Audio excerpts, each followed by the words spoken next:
Well, hello there, children, and welcome to Story Time. Tonight's story will be about episode 50 of Slime Time Sidequest, an official Dragon's Den podcast. 50 episodes was certainly a milestone those boys hit back in the day. I remember when Platty first decided to listen to a podcast, which then got him interested in another podcast, eventually going on to be in them himself.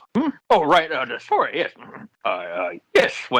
The boys decided to talk about games they played as, well, boys. Growing up, they had many games to play, but in my day, we had just as many games, too.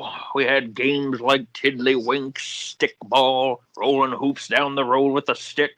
Actually, a lot of games involving sticks now that I think about it. I suppose we had so many of them because before 1947, there was a stick shortage due to World War II. Okay, I got no idea what's going on. But hello, everyone. This is Plattym3. Yangus is running a little late tonight, but he'll be joining us soon. Tonight is our 50th episode of Sidequest. Woohoo! We've been through a lot these last few years, talked plenty of games and movies and some oddball topics. And tonight, to celebrate the 50th episode, we're going to talk games we all enjoyed as kids.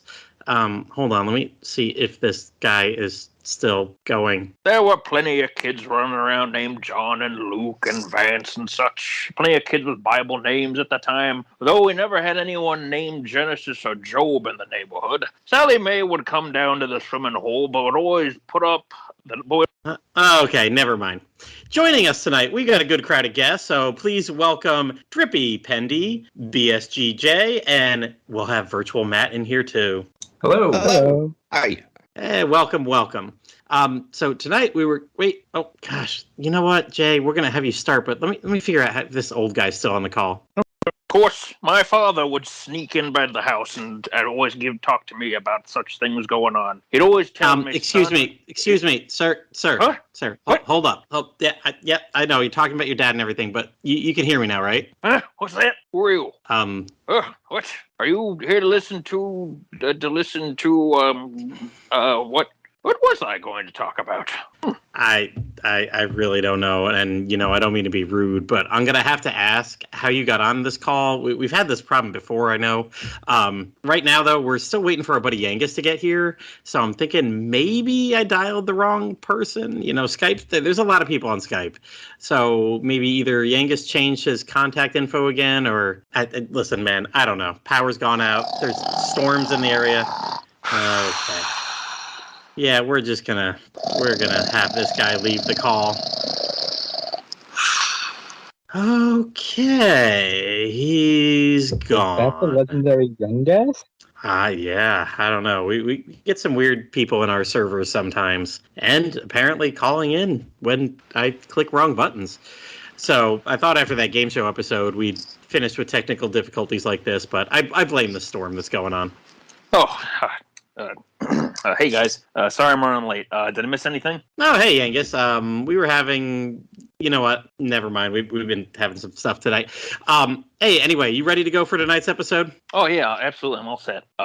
So are we gonna do the intro or we? Yeah. I'll cut that in later or something. Jay's got a little thing to go to tonight, so we've had enough intro. We're just gonna go in and dive straight into games that we loved with our childhood, and we're gonna start with Jay. Hello, today, and I'm going to be talking about Warioland 4. You guys might know it as his greatest achievement. It came out in the game for the Game Boy Advance very close to launch. I always thought it was a launch title, but turns out it actually came out a couple months afterwards. So it starts off with Wario investigating a pyramid after hearing that there's oodles of treasure in it. You know that Wario, he hears treasure, he doesn't even think, he just rushes off and immediately finds himself falling into a pit deep into the pyramid. And the only way to get out is to navigate through 16 levels, collect jewels, fight bosses, keys, and all sorts of treasure he could find along the way. And along that way, he rescues a mysterious princess whose form actually changes depending on how well you've done throughout the game. Each level is grouped into like one of 4 categories. You have Emerald, Sapphire, Ruby, and Topaz. That's the 4th one. What? These aren't Pokemon games? No. They're even better. Through fast-paced, side-scrolling action. So the biggest thing that Wario can do is, like, he has like this sorry, I'm kind of rambling here.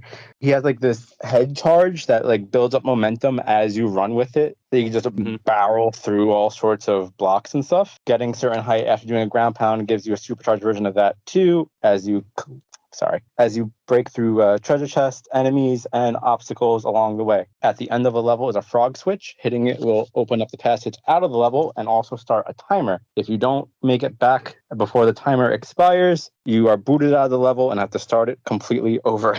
Ouch. Yes. At the start of the game, you're able to choose between one of two difficulties, normal and hard, with a super hard difficulty being unlocked after you complete that, which actually remixes the levels quite extensively. The mandatory items are put into like secret areas on harder difficulties, on top of making levels more strict, filling it with harder enemies, and even some new enemies that don't appear on the easier levels. That's it. That's all I got. So that's all right. So this was Wario Land 4? Yes. Okay. So I have never played a Wario Land game. I know. My They're super Yangus fun. is probably so surprised. Is 4 on Nintendo Switch yet? No, it's not. I don't have the Game Boy Advance expansion, so I can't play it. I know See, Wario Land 3 is. That's the one I have experience with, and it was actually the first game that made me cry. I was just so happy to help out Wario on his quest, and when I beat the game, he gave me a thumbs up.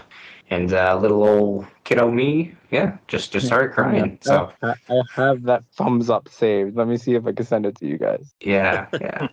But I remember, I think the gameplay is kind of similar. That one was on the Game Boy Color, so maybe not as flashy, as 4, but that's my experience with it. 3's pretty extensive, and then 4 just kind of built up on top of that. 4 is. 4 would later go on to inspire hit PC game Pizza Tower.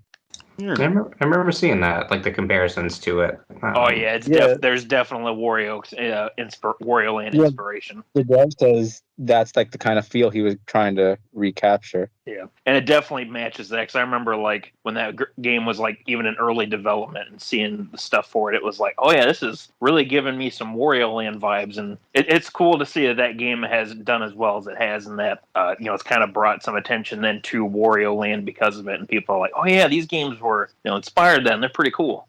I kind of want to see the Wii Wario Land Shake It get like remade or something, because that's like one of my favorite games.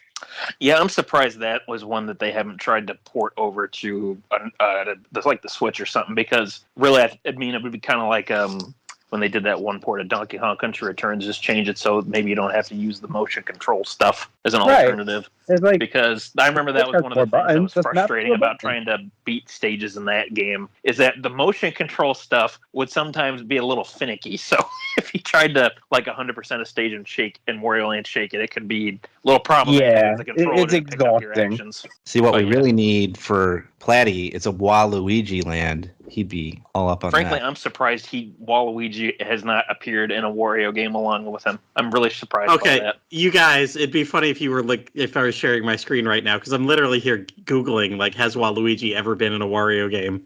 And I come across some thread here in Reset Era. Not in WarioWare, never in a Wario Land game, none of the miscellaneous games. Dude, is he even friends with Wario? Nice. No. Poor Waluigi. Why does no one pay attention to Waluigi? That's because Wario's a shitty friend. I'm just gonna keep laughing. I'm gonna close that window. To be fair, Wario's been like that since the beginning. So.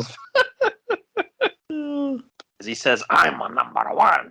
I'm the best. All right, so Jay's first game. Wario Land 4 for the Game Boy Advance. Ha ha ha ha. I still say one of the best Nintendo commercials was the one for Wario World for the GameCube. It's great. There's like a guy who's like reading off a speech. He's like, "Greed is good. Greed is great," and you start hearing a voice like greed, going like, "Greed is good. Greed is great." And it's Wario underneath the podium, like Wario under the ball desk and everything. It's great.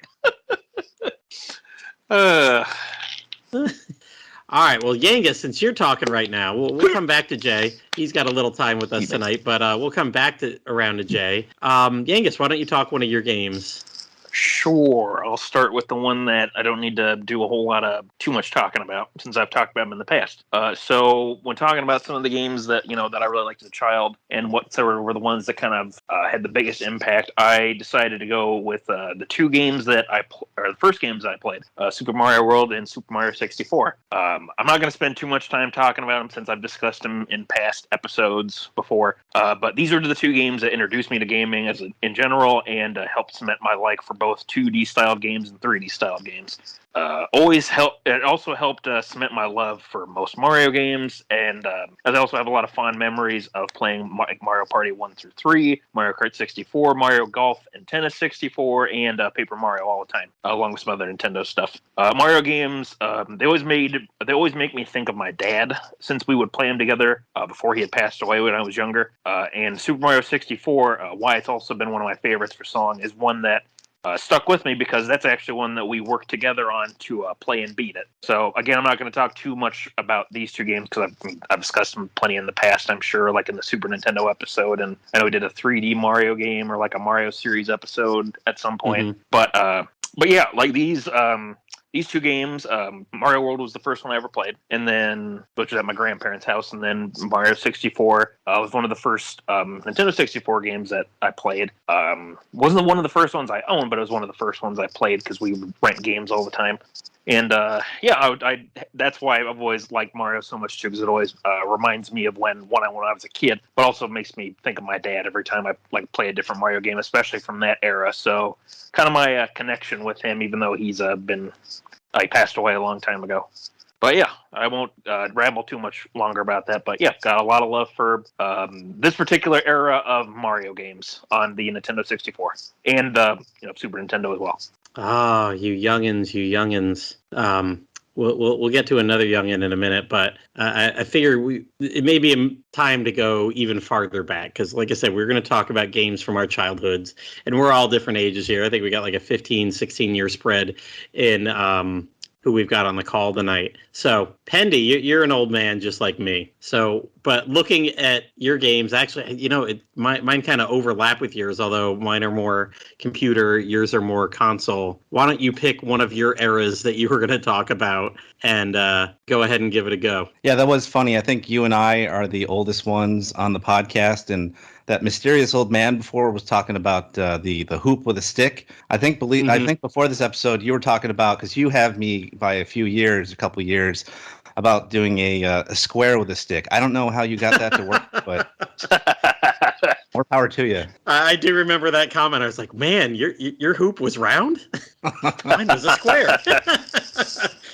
But so I'm not talking about any particular game, at least not for now. The first thing that I'm going to be talking about is the Atari, which is the first console system that I had when I was a little kid, when I was in probably kindergarten, first grade or something like that, I think is when I first got one, when my family got it for me. And I had a bunch of games for that, a lot of fun. One of the first games I had, I think, was Miss Pac-Man. Not the original Pac-Man, but Miss Pac-Man, which, thank goodness, I had Miss Pac-Man, because the original Pac-Man that they ported to the Atari was kind of a mess, not very good, kind of infamous in that way. But Miss Pac-Man was a superior game to Pac-Man, and it was a lot of fun. So I had fun doing Pac-Man with that game. I also had games like Dig Dug. Dig Dug is a classic Atari game as well. You're this little spaceman looking guy, and you're digging around, and you're trying to kill all the enemies on the board. You've got these boulders that you can trap them with and squish them, or you got this little pump that you can pump them up into these big balloon looking things, and they pop, and you kill them that way. So that's a lot of fun. I also had skateboard. Hold on, Pendy. Go ahead. Yes. Do you remember there was someone on the Dragon's Den? I know you weren't big into the forums the last 5-10 years, but there was somebody on the forums whose avatar was like a custom Dig Dug crossed with a slime or something. Oh, really? That was Slime Vagrant. Familiar? That's who that was. Who was it? Slime Vagrant. Slime Vagrant. Okay. Yeah, you're talking Dig Dug, and I remember playing that when I was a kid. I'm like, man, but I feel like I've encountered this way later in life too. And, okay, Slime Vagrant. Yeah, him and I used to play on the Wii U together certain games, and I always remember when I'd get messages, his little slime with the little Dig Dug goggles guy would always pop up. It's like, yep, awesome. There it is. Nice. All right. Okay. I remember Woodis having a conversation with him one time, like, dang, did you make that? It looked really good. Yeah, it was really cool. All right, sorry Awesome. about that. Oh, no Continue problem. on. I like that. Any kind of slime crossover like that, it's always fun, that kind of artwork. Another game that I love playing was just this game called Skateboarding. Not skateboarding, but skateboarding, because you got to have that little bit of slang in there. And this game, it was very basic. You have 5 minutes to try and do 30 tricks. And you're skating around, trying to do ramps, trying to go through little tubes and things like that, going through big pipes and whatever. And it was just, you kind of skate around and do whatever. It was fun. I also had the infamous E.T. game, which everybody is probably familiar with, and the story of how that game bombed and they had so many copies that they just kind of buried out in the desert.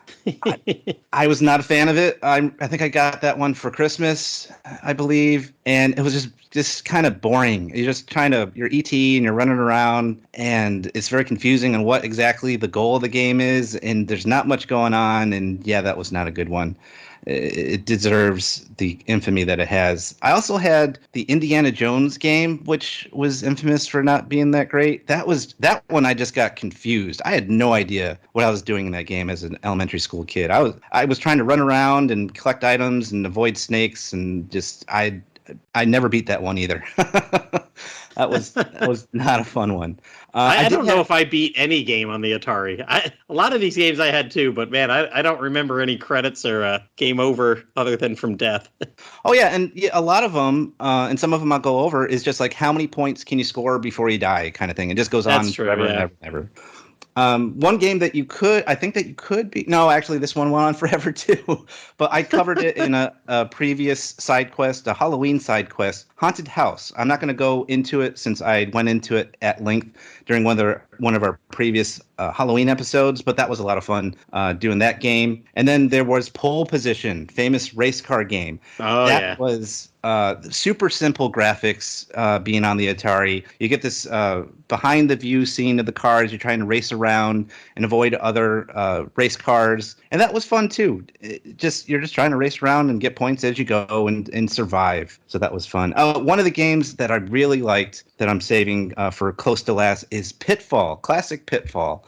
So you're just a dude in the jungle trying to get treasure. And you do so by trying to avoid everything that's trying to kill you.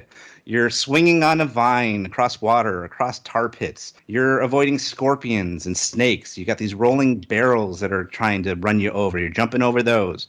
You're jumping over fire.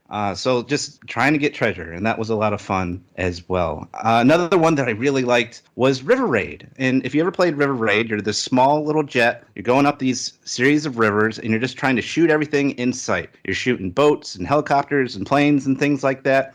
And they've got these little fuel tankers that are on the river, and if you run over them, it gets more fuel for your jet. So you just keep going and get the highest score that you can get, and if you run out of fuel, you're dead. If you run into something that that crashes into you, you're dead. And that's all there is to that game for River Raid. And then finally, something that I did multiplayer, I have my little brother that I played video games with years later, but at that time during the Atari years, he was still a little baby. So sometimes my dad would play with me. We'd play Combat. And Combat was, you had all these different scenarios with either tanks or with the planes, and you just tried to shoot each other. And they had like many different combinations. Like sometimes the tanks could be invisible, sometimes the bullets could bounce, sometimes it's like 3 little planes with 3 bullets, sometimes it's big fat planes, just all sorts of little scenarios where you're just trying to shoot each other out of the sky or shoot the other tank that's coming at you. So that was a lot of fun. One of my first multiplayer experiences playing with my dad, just playing with tanks and planes.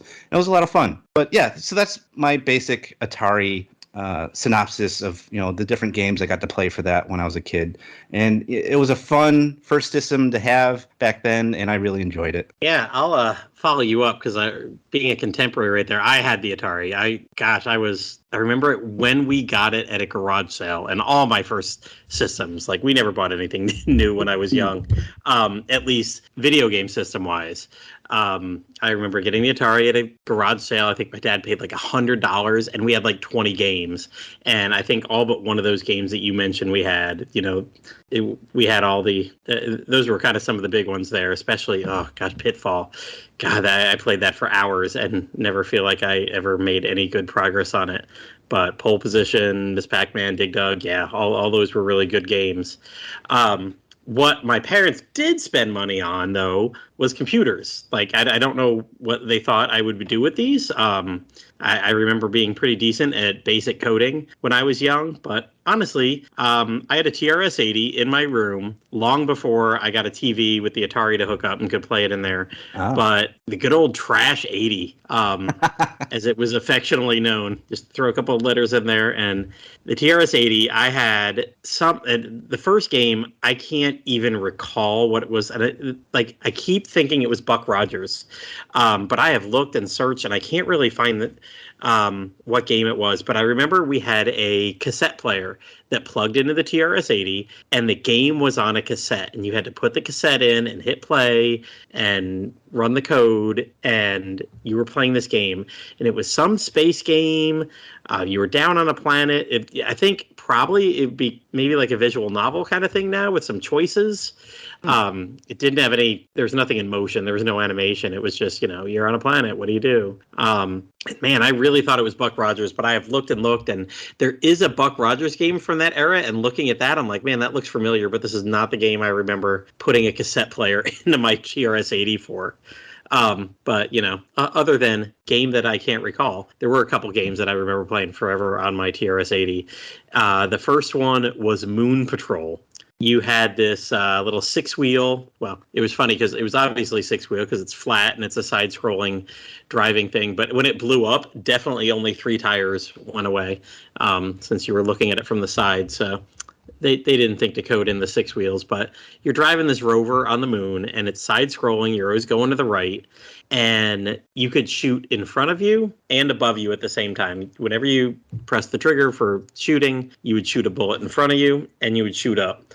And they would simultaneously deal with enemies both directions. So really, like you were saying about Pitfall, it was all about a couple things. There would be something in front of you or a pit, and then something flying above you. And that was it. I mean, that was the extent of the game. And as you got in further levels, the things that were flying above you would be more complicated, or they'd put 2 pits in a row, so you'd have to double jump, or there would be a rock on the other side of the pit, so you better make sure to shoot before you take that jump, or you'll be landing on the rock over there. So, as you would assume from a lot of games from the early 80s, and I think this one was, I didn't look these up. These are definitely late 70, early 80 games on the TRS-80, but Moon Patrol was fun. And man, I loaded it up and I put on some footage of it the other day, and the music was instantly, I'm like, oh my God, I'm like 7 or 8 again. That repetitive just over and over again. But the other game I remember. Oh, before you go into that, do you remember with Pitfall the little sound effect that you would get when you'd swing on the vine? Oh no! It was a little. It was like the. I bet if I played it, it would. It was a little Tarzan sound effect where he'd go oh, just swing over, but the little Atari sound effects doing it, which was fantastic.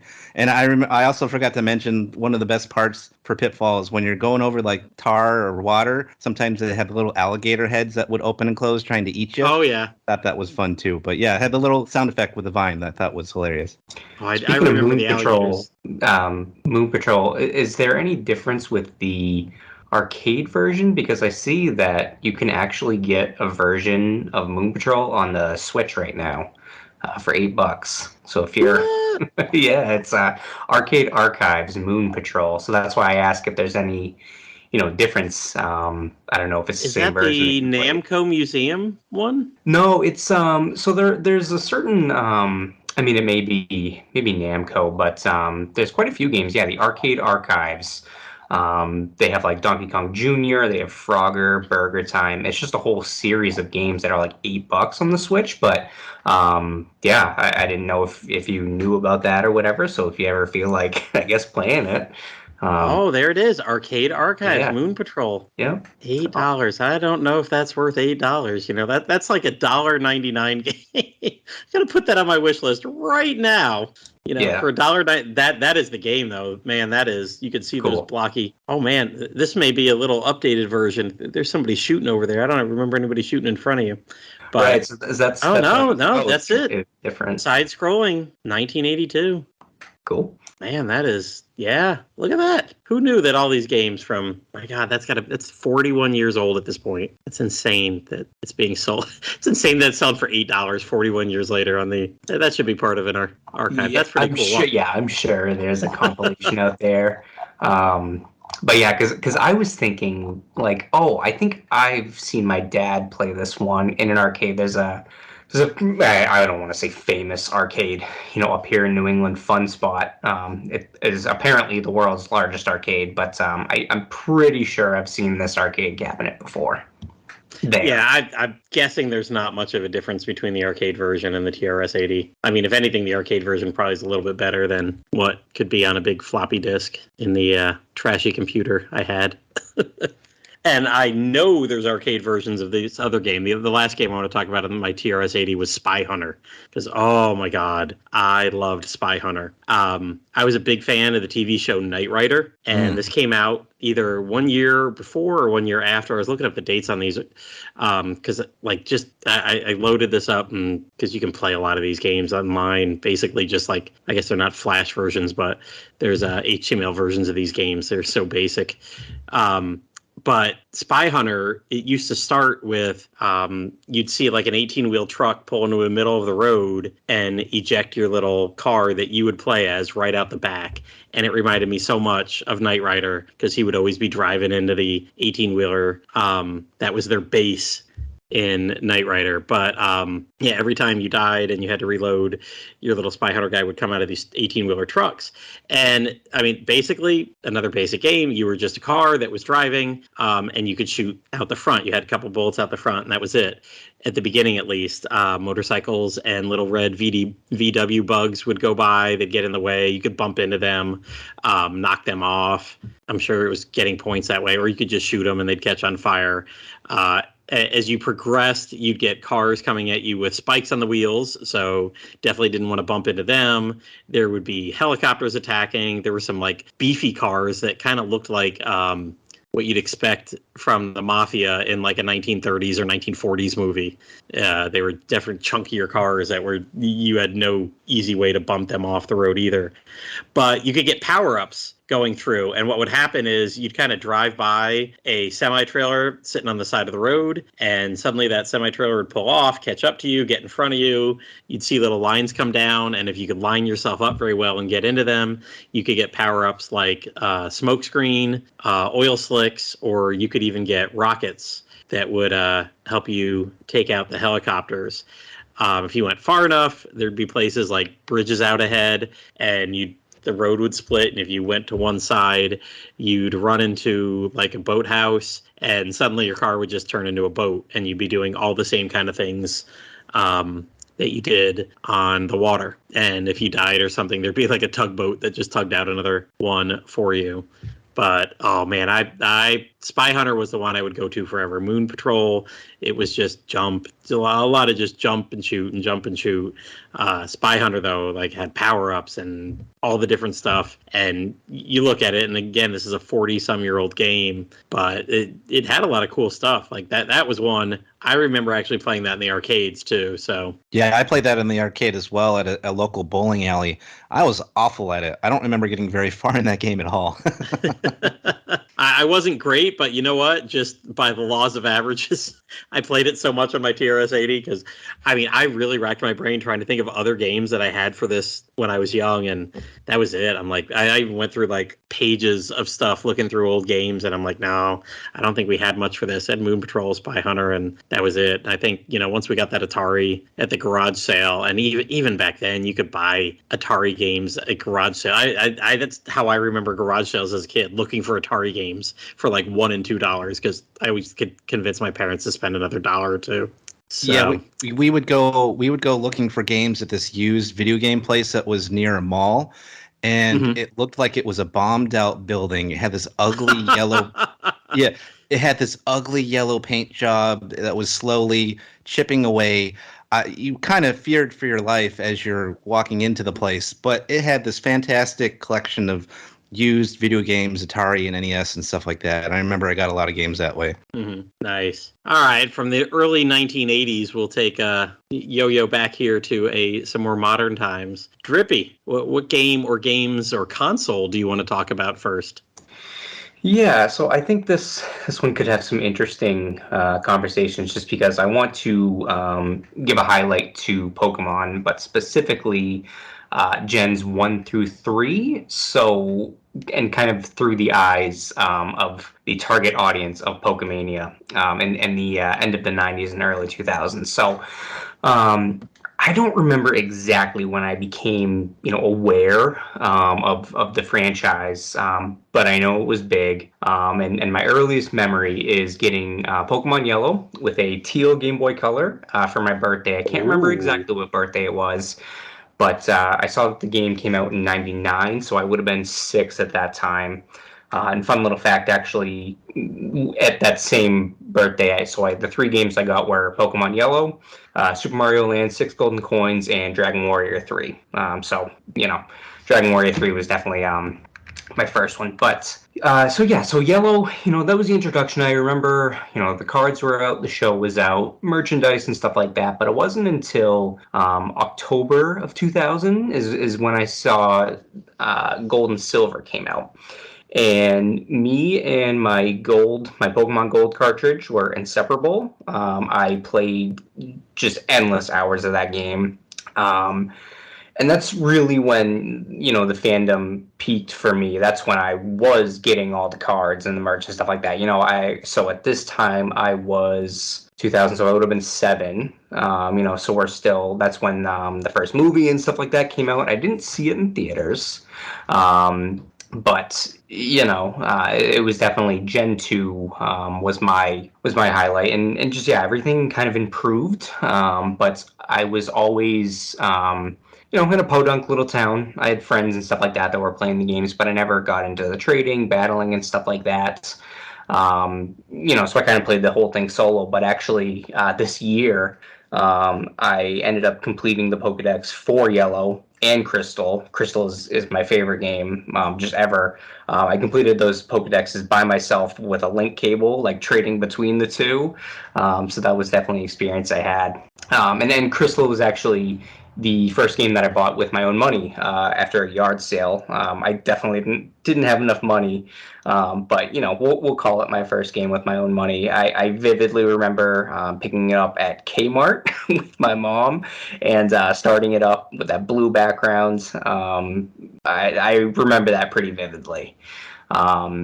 So then we get into Gen 3, which was 2003, 2004. So I would have been 10 and 11, and that was when, at least for kids my age, so I was in 5th grade, 6th grade when these things came out, and that's when it became not cool to still be playing Pokemon. But I do remember the days before I got onto the internet, finding out about Gen 3. There was this kids magazine. It was probably a monthly thing. It was called Disney Adventures. I guess it was kind of a Nintendo Power kind of thing, but I just remember seeing the screenshots of, oh my god, it's Game Boy Advance. Look at these new, Pokemon that I've never seen, new art for the starters and stuff like that. And I was just, I looked at that so often, like, oh, when is this coming out? It eventually did. I ended up playing Sapphire, which was 2003. And Emerald is definitely my last memory of the series, as a kid. I couldn't actually beat the Elite Four until Emerald because they give you a Rayquaza, and he was just like way over leveled. So I just, being a dumb little teenager, actually, I never built a team or anything like that. It was attack.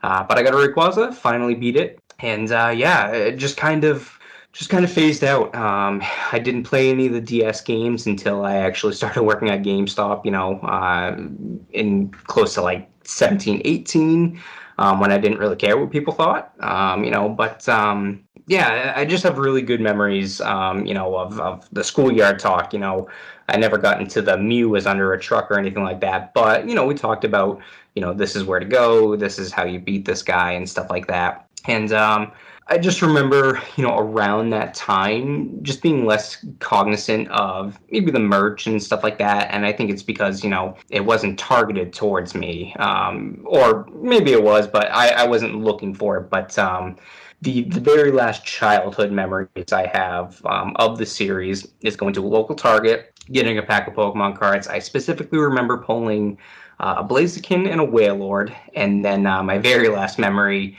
is I lent my Emerald guide to my cousin over the weekends, and he accidentally dumped it in the lake. When it fell off a boat, he was like, he was on a boat and he was like kind of under the seat or whatever, and he popped up and he flipped my guide into the water.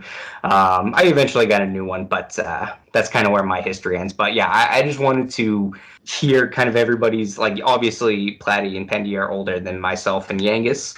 To give some context, I just turned 30 this year. So I just, it was nice being a kid growing up, during Pokemania. I kind of long for those days sometimes. And see, what's funny is that age of Pokemania, what got me into it was I was an education major in college, and I double majored in math and education.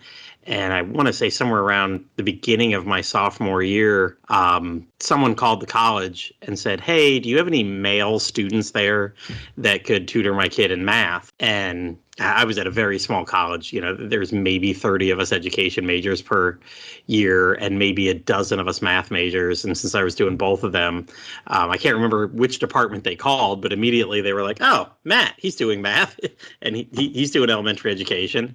So I got hooked up with a local family and tutored that kid, which led to tutoring like two of his friends off and on throughout the years. And they were all in like 5th grade through middle school, the 3 years that I would tutor them and babysit on weekends. I even got a nannying job between my junior and senior year of college. But like the kids that I nannied for were going into 5th grade and 7th grade. And that was the summer of '99. And Pokemon cards were huge. I taught the kids how to, skills that they need today. I taught them how to look in the phone book for Target's phone number and Toys R Us phone number and Walmart's phone number. And I made them dial and ask for the toy department and ask if there was Pokemon cards in stock and everything. So I didn't play a lot of the games until, probably 3 or 4 years later, when I was married and living in Gainesville in the early 2000s. I had a lot of time. My wife was going through pharmacy school at the time, and like a lot of her classes were at night, and she had to work weekends doing practicum stuff. So like I worked a 9 to 5 teaching job, and I'd come home and like just be alone and like, oh man, I remember these kids were playing this card game that I used to play with them, and I'd pick up the Game Boy Color game. So I was a couple years behind you on the fandom, Drippy, but I got into it early too. So, but just as an older kid, because by then it was like, who cares? Like you said, you got into it when you were older, and by then I was older, so I already didn't care what people thought, and yeah, I was learning to play from these kids that I was with all the time. Yeah, and my history with the cards as well. So I collected the cards, had binders, full of it and stuff like that. And we never really learned to play the game. We just kind of collected them and stuff like that. Kind of made it up as we go. We never played it officially or anything like that. Unfortunately, I had a house fire around the time of Emerald, actually. Yeah, because it was 7th grade going into 8th grade. So, all my cards and stuff like that were gone. But yeah, never really got into the card, never played the card games. Always bought the cards. Well, I didn't buy the cards. But yeah, never got into actually playing the card game. Oh no! And see that was the thing. Those boys that I like nannied for over the summer, their parents would work.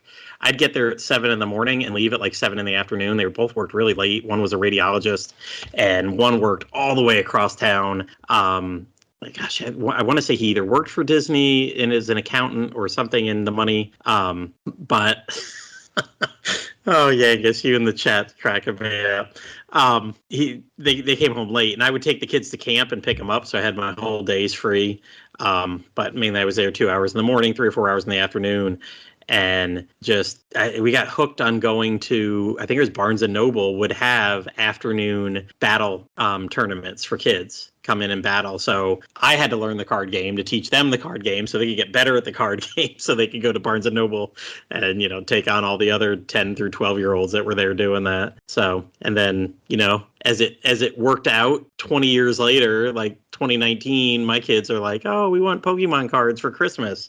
And I'm like, nope, if we're going to get Pokemon cards, we're going to buy decks. We're going to buy complete decks. We're going to learn to play the game. And at this point, we're up to like almost 60 separate decks that we have. And Drippy, you got my kids some cards this summer. Yep. And then what? Yeah, oh God, the one legendary card you got my son that he.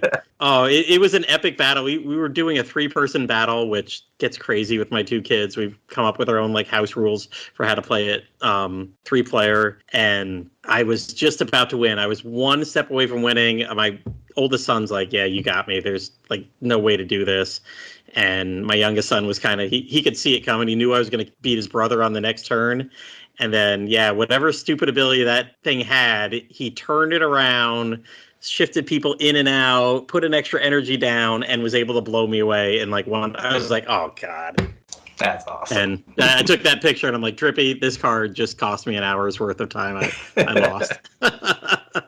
That's awesome. But no, early gen Pokemon, those games, gosh, I very distinctly remember playing like Gold and Silver on, and now I had a purple, like the clear purple Game Boy Color, or maybe I had Game Boy Advance. It was a clear purple Game Boy Advance, but I would play all those games on that because I think by the time I finally got into them, it was already Game Boy Advance years because it was like 2002, 2003. But no, those were awesome games. Yeah, I can play all of those just constantly nonstop. I mean, I feel like I do play like a Gen 2 game at least once a year. I can always return to those and just almost with my eyes closed, just go through it. I actually played, I did a playthrough of Crystal with just for Alligator because I was like, well, I don't know who else I'm going to catch. I'm like, I'm going to try to beat this with just him. And I did. And it was awesome. The boy, the best starter from Hell that yeah, game. dude. All right, so I just heard Yangus back there. I think it's time to circle back to you, my friend, with Jay. Unfortunately, we were going to have him on again real quick, and then he had to go even quicker than he thought. So we'll see if Jay makes it back. He did say he might be able to circle around later, and we start talking about stuff like Pokemon Gen 1 through 3, and that gets us going for a while. So, Yangus, what do you got up your sleeves for the second one? Well, for this next one, I'm going to have to put a little bit of a puzzle together because this game involves puzzle pieces, specifically jiggy pieces. Because I'm going to be talking about Banjo-Kazooie. Yeah, I'm going to get jiggy with it too. Yeah. So I'm going to be talking about Banjo-Kazooie. This is the first Rareware game that I played and introduced me to their lovely brand of British-styled humor. Released in 1998, the game stars the bear and bird duo Banjo-Kazooie as they try and rescue Banjo's sister from Gruntilda the Witch. The duo travel through the witch's lair and 9 different worlds sealed behind doors scattered throughout the lair. Other friendly faces like Bottles the Mole, Mumbo Jumbo, the, quote, best shaman in a whole game, end quote, and Bruntilda the good fairy, and Grunty's sister, who will help the duo throughout their adventure, along with a selection of other friendly faces across the different worlds, from animals to inanimate objects with big googly eyes on them. It's the rare specialty. Put googly eyes on an object and be like, boom, there's your character. But the game is a collectathon platformer, which was the style at the time, and had a bit of a Metroid twist in that some levels you would need to return to once you obtained certain moves and power-ups later in the game to fully complete some of these previous worlds. One of the best examples is in order to win the second race with Boggy the Polar Bear in Freezeezy Peak, you can't just use your normal Talon Trot, which lets you move faster by default. You actually need to try and find Bottles to learn how to use the special sneakers, which the name of them is escaping me right now. But with those sneakers, it lets you move at like 3 times the speed, so you can actually stand a chance of winning that second race. But let's see. Nope. So each world has 10 golden jiggies, which help you open new worlds, as well as there being 10 jiggies hidden around Gruntilda's lair, which you can discover them by finding these switches inside the levels. You just gotta like push the switch and it'll pop up somewhere in the in Gruntilda's lair, which you'll have a little cutscene that'll be like, oh look, here's the Jiggy, or oh here's the way to to go check out this path that's just opened up for you. But anyway. There are also 100 musical notes that help open paths through the witch's lair, as well as helping you get a nice little surprise at the end of the game right before the final boss, if you collect almost every single one of them. And there's a host of move-related items, such as your blue eggs they use to shoot enemies with from a distance. There's red and gold feathers, which allow Kazooie to fly or from some brief invincibility, respectively. And there are Mumbo tokens for the shaman to work his magic and let Banjo and Kazooie take on a few new forms in certain levels. I wasn't very good at games at the time when I first played this particular one, but just kind of messing around, exploring taught me what I should be looking for. Mainly, if you see something that's yellow, then hey, that's probably a good thing to go pick up. Did take a few years to actually finally beat this game, since I wasn't able to play games much at the time when I was little. But it was a game that I kept going back to. I eventually beat it when I got into, I think either first or second grade of elementary school, something like that. And I've been going back and replaying this game every so often for like the last 25 years, which is crazy to think about. Wow. I do remember as a kid thinking that Gruntilda was going to come out of nowhere, because at certain points her little text box will pop up and she'll be like when you first get into her lair, she's like, there he is, the fun begins, something something something. She always rhymes every sentence of her, or everything that she says. But anyway, she starts talking to you. She then lets out this really loud cackling laughter, and I remember I was so freaked out by that as a kid that I would try and leave the rooms whenever I heard that laugh, because I thought she was going to come after me. Apparently, younger me thought that apparently Banjo-Kazooie was like some sort of survival horror game or something with that kind of logic. Because looking back at that, I'm like, I don't know why I thought that. I really don't. The only thing I can think is that, and I personally blame The Wizard of Oz, the movie, since Grunty takes some inspiration from The Wicked Witch of the West. And having watched that movie a number of times as a kid, I'm going to assume little me must have thought that Grunty was going to come and mess with me, kind of like how the Wicked Witch messes with Dorothy and her friends in that movie. That's the only thing I can think of. Otherwise, I just chalk it up to, kid logic. You think of all these weird things that could happen, but they don't. But, anyway, that all aside, I've got a lot of love for Banjo-Kazooie and its sequel, Banjo-Tooie. I wasn't sure if I wanted to talk about both or just one, so I decided just to go with the first one because that one did have such a big impact on me in terms of liking stuff character design wise, especially music in games, because I talk about music all the time, it seems like. Grant Kirkhope did an amazing job with the soundtrack of this game and the other games he did on the N64 with his time at Rare. And that gameplay was very, it did take some learning just because, getting used to the N64 controller as a kid. But it's one that I've replayed the game enough now that I can get through it. All right. I'm not going to try and speedrun or anything, but it's one that every time I go back and replay it or just kind of revisit it somehow, I always have a good time with it one way or another. So yeah, got a lot of, like with Super Mario 64, got a lot of love for this one. It's kind of cemented why I like collectathon platformers / why kind of a cartoony style for a game, but also, it's not afraid to, not take itself that seriously at times, but I'm kind of rambling at this point, but yeah, I have a lot of love for Banjo-Kazooie, a lot of love for Rare, especially from this particular era and from their Super Nintendo games, but Banjo-Kazooie, that was the start of it all, so God bless your Rare for making this wonderful game, and crazy to think it's been 25 years since I first played this. It's crazy. Well, it hasn't been 40, so consider that good. Sorry, Drippy, go ahead. Oh, no, I was going to say, yeah, I played Banjo-Kazooie on Rare Replay, I believe. I think I had a free trial for Game Pass or whatever, and I think I tried it again on the N64 app on Switch, but maybe it's because I didn't... my first console was a GameCube, so I didn't really grow up with the N64 and early 3D platformers. I know I can see why people loved it and stuff like that. You see a lot of comparisons to Mario 64 and stuff like that, with the jiggies, I think would probably take place of the stars and stuff like that, for your progress and stuff. But felt a little dated to me, but I was also playing with an Xbox controller and 2 sticks. So I'm sure, it felt way more natural, with an N64 controller. But I am glad that it's, available now or available on modern consoles so people can give it a try. Yeah, absolutely. Some people swear by the the rare replay version / the one that was originally released on like the Xbox 360 arcade. But it does have a few nice little quality of life stuff. But I when replaying the actual like original Nintendo 64 version on the Nintendo 64 app thing, it was like, oh yeah, no, this is what, you know, when I think of Banjo-Kazooie, like this is what I think of. But that's just Oh, all you N64 and GameCube children. Hey, Pendy, I know got you. one more. I got one more to talk about. Yes, you do. Well, Pendy, you have another system on here that's pretty much contemporary with GameCube and N64, right? Well, I wouldn't call it contemporary. It's a little bit older than that. just by a little bit. It's more of just a little bit. an Atari, a contemporary of the Atari. And, there you go. I knew it was contemporary of something. Of something, yes. So, most people know the company Mattel for Barbie or Hot Wheels and toys like that. But back in the day, they tried to compete with the Atari, and they had the system called the Intellivision. Now, compared to the Atari, this was a really pricey system.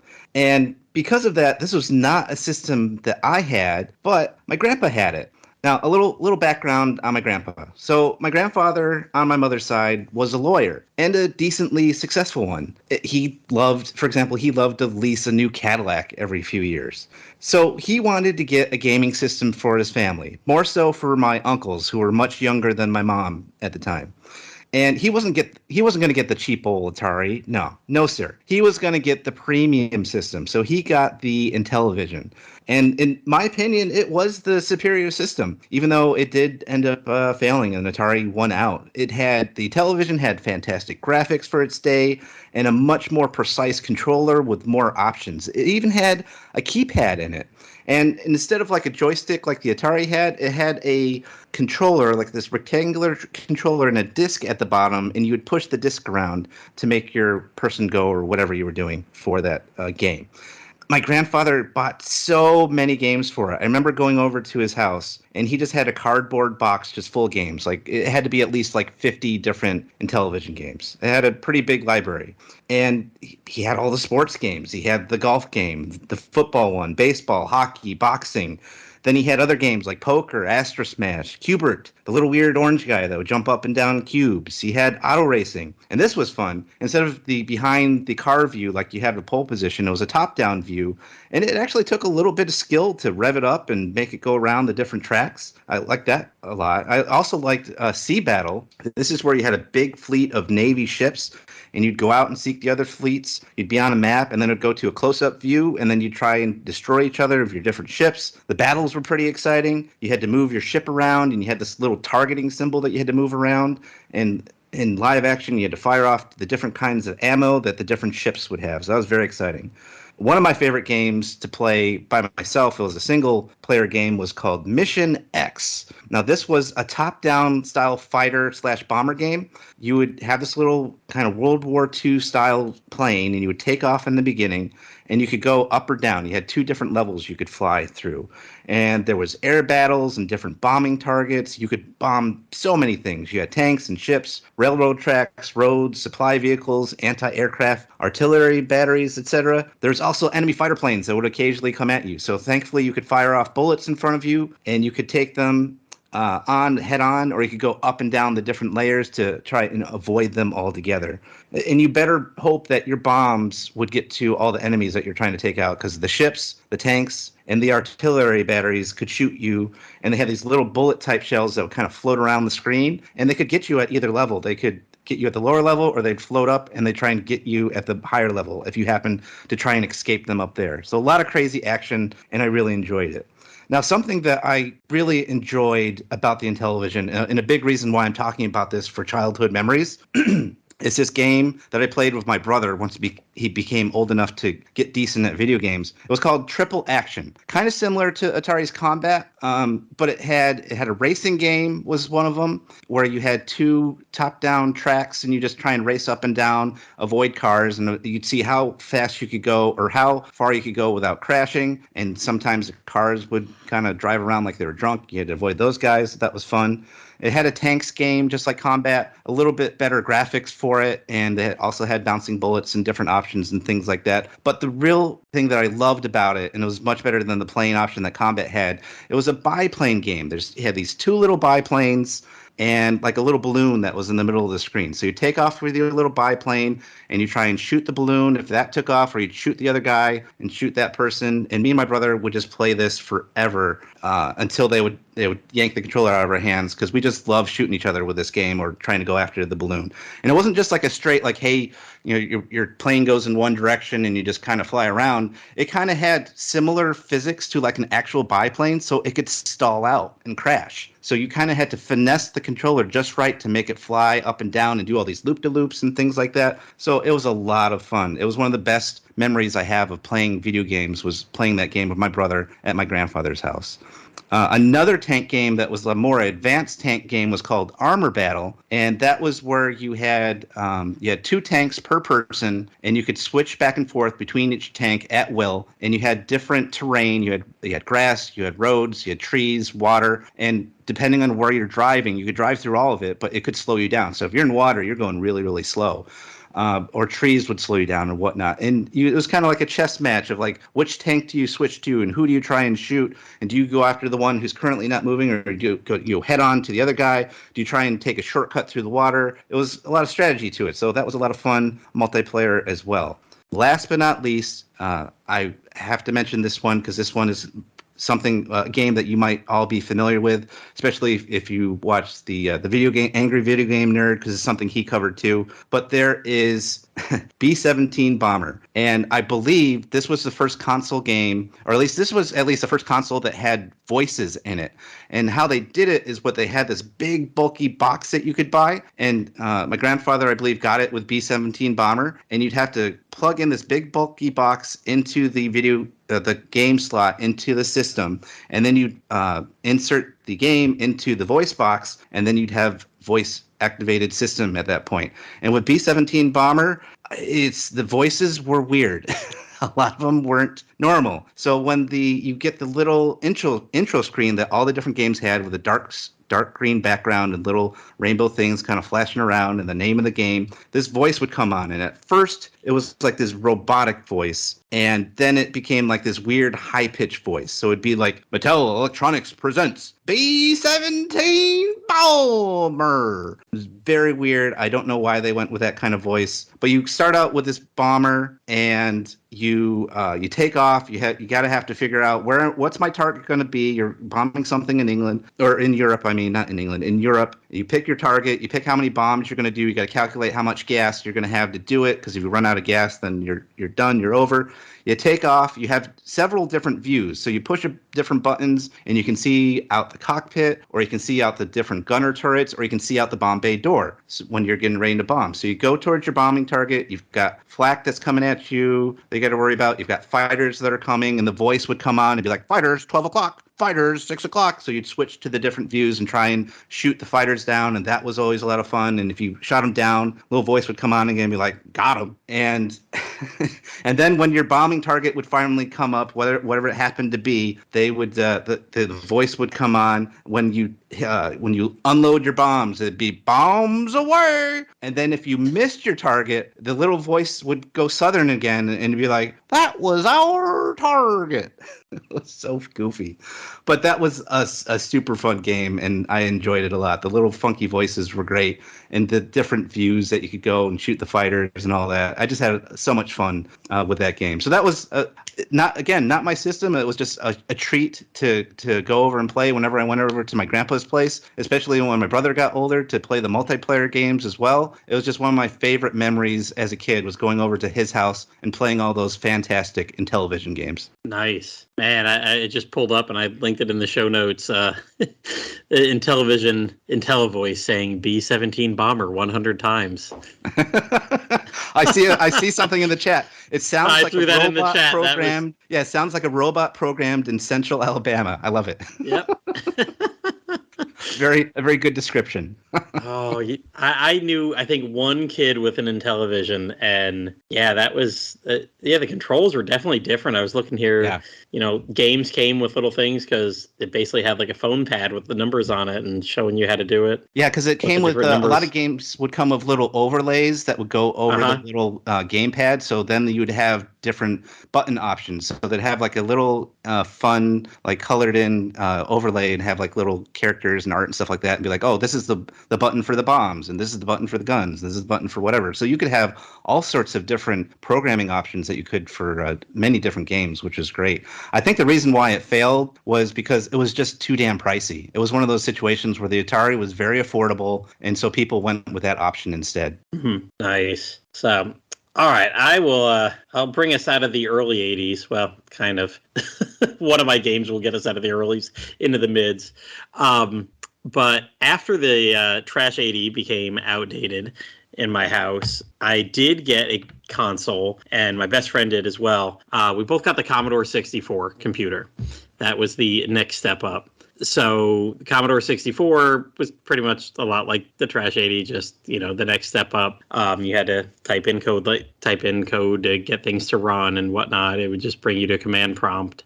And again, I remember writing like basic programs on there. Like I could whip up a program, and by the time I was 10, in probably 10 minutes to play like a number guessing game, type in a number, is it going to be higher or lower? And then, say congratulations if you got it. But other than my own little silly games that I would make up, first game I'm going to talk about in the Commodore 64 is called Temple of Apshi. And I got in a chat with somebody in RP Gamer one time that was like, oh yeah, I remember that. I played like the whole trilogy. And I'm like, trilogy? What the hell? I don't know if my friend Dave had the trilogy, but we never got very far in the game anyway. But so I don't know which one I played, 1, 2, or 3. But looking at the trilogy of games online, I'm like, oh yeah, that's what we did. It was my first RPG. Like this was even before Dragon Quest. I was playing this in the early to mid 80s, and I would play with my best friend Dave, who'd become my best man many years later at my first wedding. And the way we'd play it with the keyboard is one of us would always be in charge of moving and I think swinging the sword, while the other one did item usage. Because I don't know if they had hotkeys, but you had to open a menu and do different things. You were just this little guy, and it looked like a third-person dungeon crawler because you'd scroll off the screen and a new section of the map would unlock. And I mean, it was just corridors and walls and background. That was all that was there. You had your little guy with a sword, and he could swing his sword. Sewer rats would jump out, and I don't think they moved unless you moved, so you could take time to shoot them with a bow and arrow. You'd always have a stash of arrows that you could find more in. There were treasure chests that you'd come across, but just this little low pixel guy on the map walking around with a sword. You could get to shops, and I don't know if it was like full on towns necessarily, but you'd go in shops, and it was probably based on D&D a little bit. Like looking at the stats here, like you have your intelligence stat, your intuition, strength, dexterity, ego, there's a good one, and constitution. You could have swords, shields, different things, but you could buy and sell stuff. I remember like we would have a bunch of, if we had some arrows, we could sell off some arrows. We're like, do we really need 50 arrows? No, we're probably good with 30. Use it to buy a better sword, get more experience through that instead of using non-replaceable arrows. I believe there was a weight mechanic, so there was another thing you couldn't really carry around, just everything that you wanted to, no big bag of ever, stuff forever. But it was great. Like I remember more than dozens of times we would sit there and just keep playing until we didn't know what the hell we were doing anymore, and just like, his dad's like, hey, why don't you guys go outside and play? We're like, all right. But two games that I played to death at home on my Commodore 64 were both Access Software games from 1986. One was called Leaderboard Golf, and the other was 10th Frame Bowling. And honestly, until right now, I don't think I knew they were the same company when I was looking these up. And then I was looking at like the menus, or not the menu, but the gameplay. And I'm like, oh, that's the same little bar moving there. the leaderboard golf, it was kind of like your standard golf game today. You'd have to hit, it was a 3-click game. You'd click to start your swing. You'd click as the bar went up to stop it where the power was high. And you'd click it a third time as it came down, trying to get in the little zone so that it would go straight, not hook or slice left or right. The graphics to that day, there's maybe 4 or 5 colors on there. And as you went hole to hole, you actually watched the hole and the graphics be built on the world. You'd hit the ball would land, and it would jump forward, and you'd watch the little brown lines start to outline the area, keep it separate from the water. Everything inside that area would suddenly turn green. There might be a little extra area drawn off for a sand trap, and then everything else would turn blue. So you were waiting a good 15 to 20 seconds. Actually, I probably underestimate that. It was probably longer every time you'd hit the ball. But yeah, there was wind. It was like any modern golf game that's out there today. You'd have a little thing showing you the wind. You'd have to aim when putting. You'd see also there's like a little stick on the ground that always showed a shadow that indicated which way it was sloped. Like I said, just kind of like the wind was. It was basic, but kind of like every other golf game today. I loved playing that thing. And then the 10th frame bowling had kind of the same power bar. Now, it was a little guy. You could move him left and right, and then you'd have a little dot on the screen that aimed like halfway down the alley where the arrows are. You put your aim in there, and then again, it was a 3-click kind of thing. You'd hit the button, it would go up, you'd stop it where you want your speed to be, it would come down, you'd stop it where you want the hook to be. Do you want it to be straight? Do you want it hook left or right? And then your little guy would walk and throw the bowling ball. And this one, because I bowled a lot when I was young, from the 4th grade all the way through the end of high school. I was in leagues, but this is the one that I spent so much time on. And I would usually, because there was some RNG associated with it, I swear I got it down to the pixel. Like I could almost every time line the guy up where I wanted him, line the ball up where I wanted him. I knew where to hit the speed and where to hit the hook, strike almost every time. So what I would do, I would load it up as an 8-player game and basically just do that same shot 80 times. And most of the time, I'd get 2, 3, maybe even 4 people to get a 300. Maybe I'd mess up on 1 or 2 shots. And some of them, like I said, there was some RNG involved, I'm sure, because I would hit it exactly pixel perfect. Because, you could see down to the pixel back then. I'd have the guy in the same spot. I'd have that dot on the same area, and it would hit exactly the same. And then, boom, you'd leave like a solid 10-pin or something like that.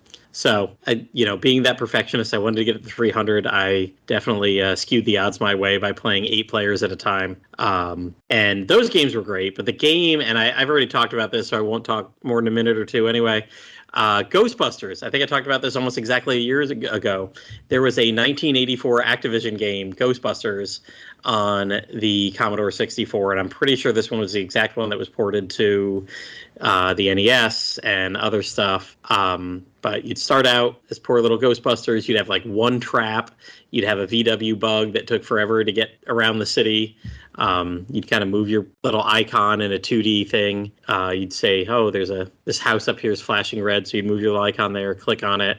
You'd have a little scene of you driving through the road. Early on, not much happened. Later on, as you progress through the game, there might be ghosts like in the road. And you could pay to upgrade your car and get little vacuum cleaners on the front of your car and have a portable unit on the back to store ghosts in. So you could get paid for catching ghosts in the street as you were driving around. When you'd get to a house, you were just outside the building and you'd see basically Slimer every time flying around. You could walk your little guys up. They'd each be holding a trap on each side. You'd put a trap down. And your guys could point left and right. They'd always shoot at like a 45-degree angle. The easiest way to always do it was like get the guys on the far side of the screen, point your things towards the middle, and then basically move them in a little on each side so that Slimer was always kind of basically trapped in a kind of like a triangle between your beams and everything. And if you crossed the beams, that was always bad. Your little guys would fall down. You'd have to go back to base, pay a lot of money to fix stuff. But you hit, I think I'm doing it with my hand as I'm saying it. Like you'd hit the space bar, activate the trap, catch the guy, and unless you had your little portable containment unit on the back of your car that cost quite a bit of money, you would have to take it back. Eventually, a gatekeeper and a keymaster, and this is like maybe 20 minutes. If you just kept playing, ghosts started popping up more and more. Eventually, a gatekeeper and a keymaster would appear on the screen. You wanted to keep them apart for a while, and I think if you like ran your car over them, they would pause for a minute or so. The Stay Puft Marshmallow Man eventually appears, and when the Stay Puft Marshmallow Man and the gatekeeper and the keymaster all get to the building in the middle of the city, then you would have like the easiest boss battle ever. Basically, it was just the Stay Puft Marshmallow Man jumping back and forth in front of a building, and all you had to do was aim your guy at the door, time it for when he jumped out of the way. Once you got 2 players into the building, the scene would scroll up, they would cross the beams at the top, and you would win the game. So I would play this game. I don't know if a game took about an hour or something like that, but I've probably beat it. I don't want to say 100 times, but like almost that many times. Like I feel like this was the first game I would sit down and go all the way through and always play it beginning to end, get the credits. And it was something, I don't know if you could really lose in the game unless you ran out of money and crossed the streams, but I was too smart to cross the streams, so it was fine. So there you go, my 4 Commodore 64 memories. Pendy, did you ever play on a Commodore 64? I never did. I had people who had like Ataris and NESs, and like my grandfather with the Intellivision, and then people who had PCs and things like that. But I never ran into somebody when I was growing up anyway that had a Commodore 64. I've met people since then that had it when they were children or growing up, but not in my childhood. I just never ran into it. Yeah, and kind of like me, like I think I knew like that one person with the Intellivision, just I never ran into that. Everybody had the Atari. Oh yeah. But all right, getting back to more modern times. Drippy, what else you got for us? Yeah, so the next one, I was kind of going back and forth on like which one to talk about and stuff like that, but I settled on the Sly Cooper series. And so this was more, and it was funny when we were getting ready for this episode, I was like, what do you consider childhood? Because this would be more, preteen, in my teenage years and stuff like that. But my main, history with the series, at least initially, was I would watch the games on my cousin's PS2, the same cousin that dumped my Emerald guide into the into the lake. I mean, him and I, we were basically inseparable. We were always over each other's houses and stuff like that, always playing outside, playing games and stuff like that. So, but he had a PS2, one of the games that we really got into and series was Sly Cooper.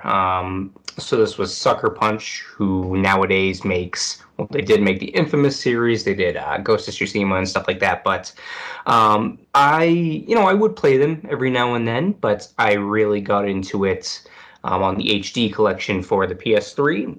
But so these games are, I guess you could call them stealth. I wouldn't call them open world. But the first game is actually different, where it's more of a Crash Bandicoot, where it's a linear level. You die in one hit, your enemy dies in one hit. I mean, you can get it's kind of like Crash Bandicoot with the masks or whatever. For an extra hit, you would get Lucky Charms and stuff like that. The series is pretty well known, but you play as a raccoon. So Sly Cooper, he's a raccoon. You have Murray, who is a warthog, pig, something, and then Bentley the turtle. And in the second and third game, you actually use your 2 teammates. And the gameplay is different and stuff like that. But one thing that always kind of stuck out to me, especially in the second and third games, was just the verticality. And just running along rooftops and stuff like that. It just felt really stealthy. Because that's kind of what you were doing. Thank you. I just got corrected that Murray's a hippo. Was he a hungry hippo? I couldn't remember. Was he really hungry? Like hungry? Well, I don't know. He It's was not big a boy. childhood game. He can't remember what the damn animal is. He's a fake. Yeah, thank you for that correction. I know he loved his band. That was his, defining trait. But yeah, I mean, just One of the things I really loved about the series as well is the characters and the bosses specifically. So my favorite characters were actually Raleigh the Frog. So and I think the reason why I really like him is because he's the very first boss in the very first game. He's got like a swampy kind of area. There's like an eye of a hurricane that you have to like launch yourself into, and yeah, it's just really fun game. And then Dimitri, he is, I don't know, what is he, Yangus? Is he a lizard, a gecko?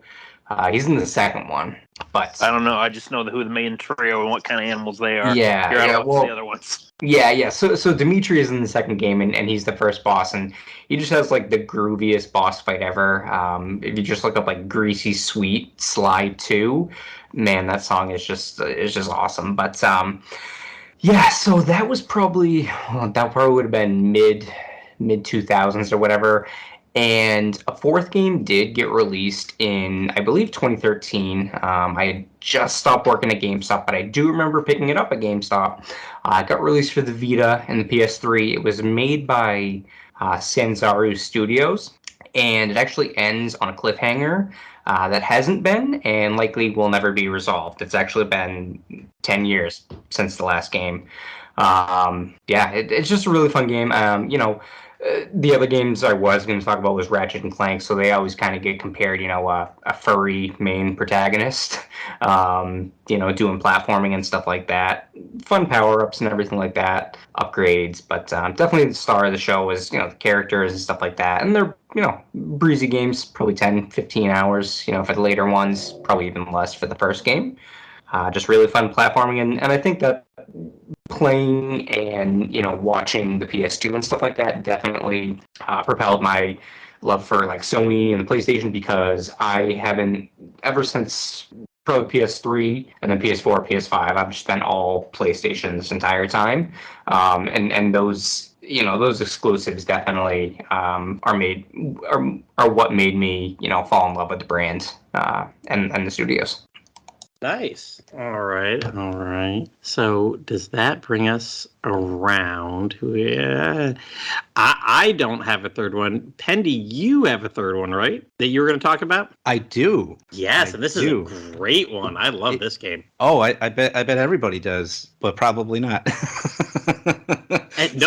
I unironically love this game. Okay, we'll see. So I have it listed out as my next game being Castlevania 2: Simon's Quest, but this is not the Castlevania 2: Simon's Quest that you're probably thinking of. This is not the NES game. No! Never mind It's that. the Game Boy game, isn't it? No, not even the Game Boy game. I am talking about Simon's Quest, the little portable Tiger Electronics port.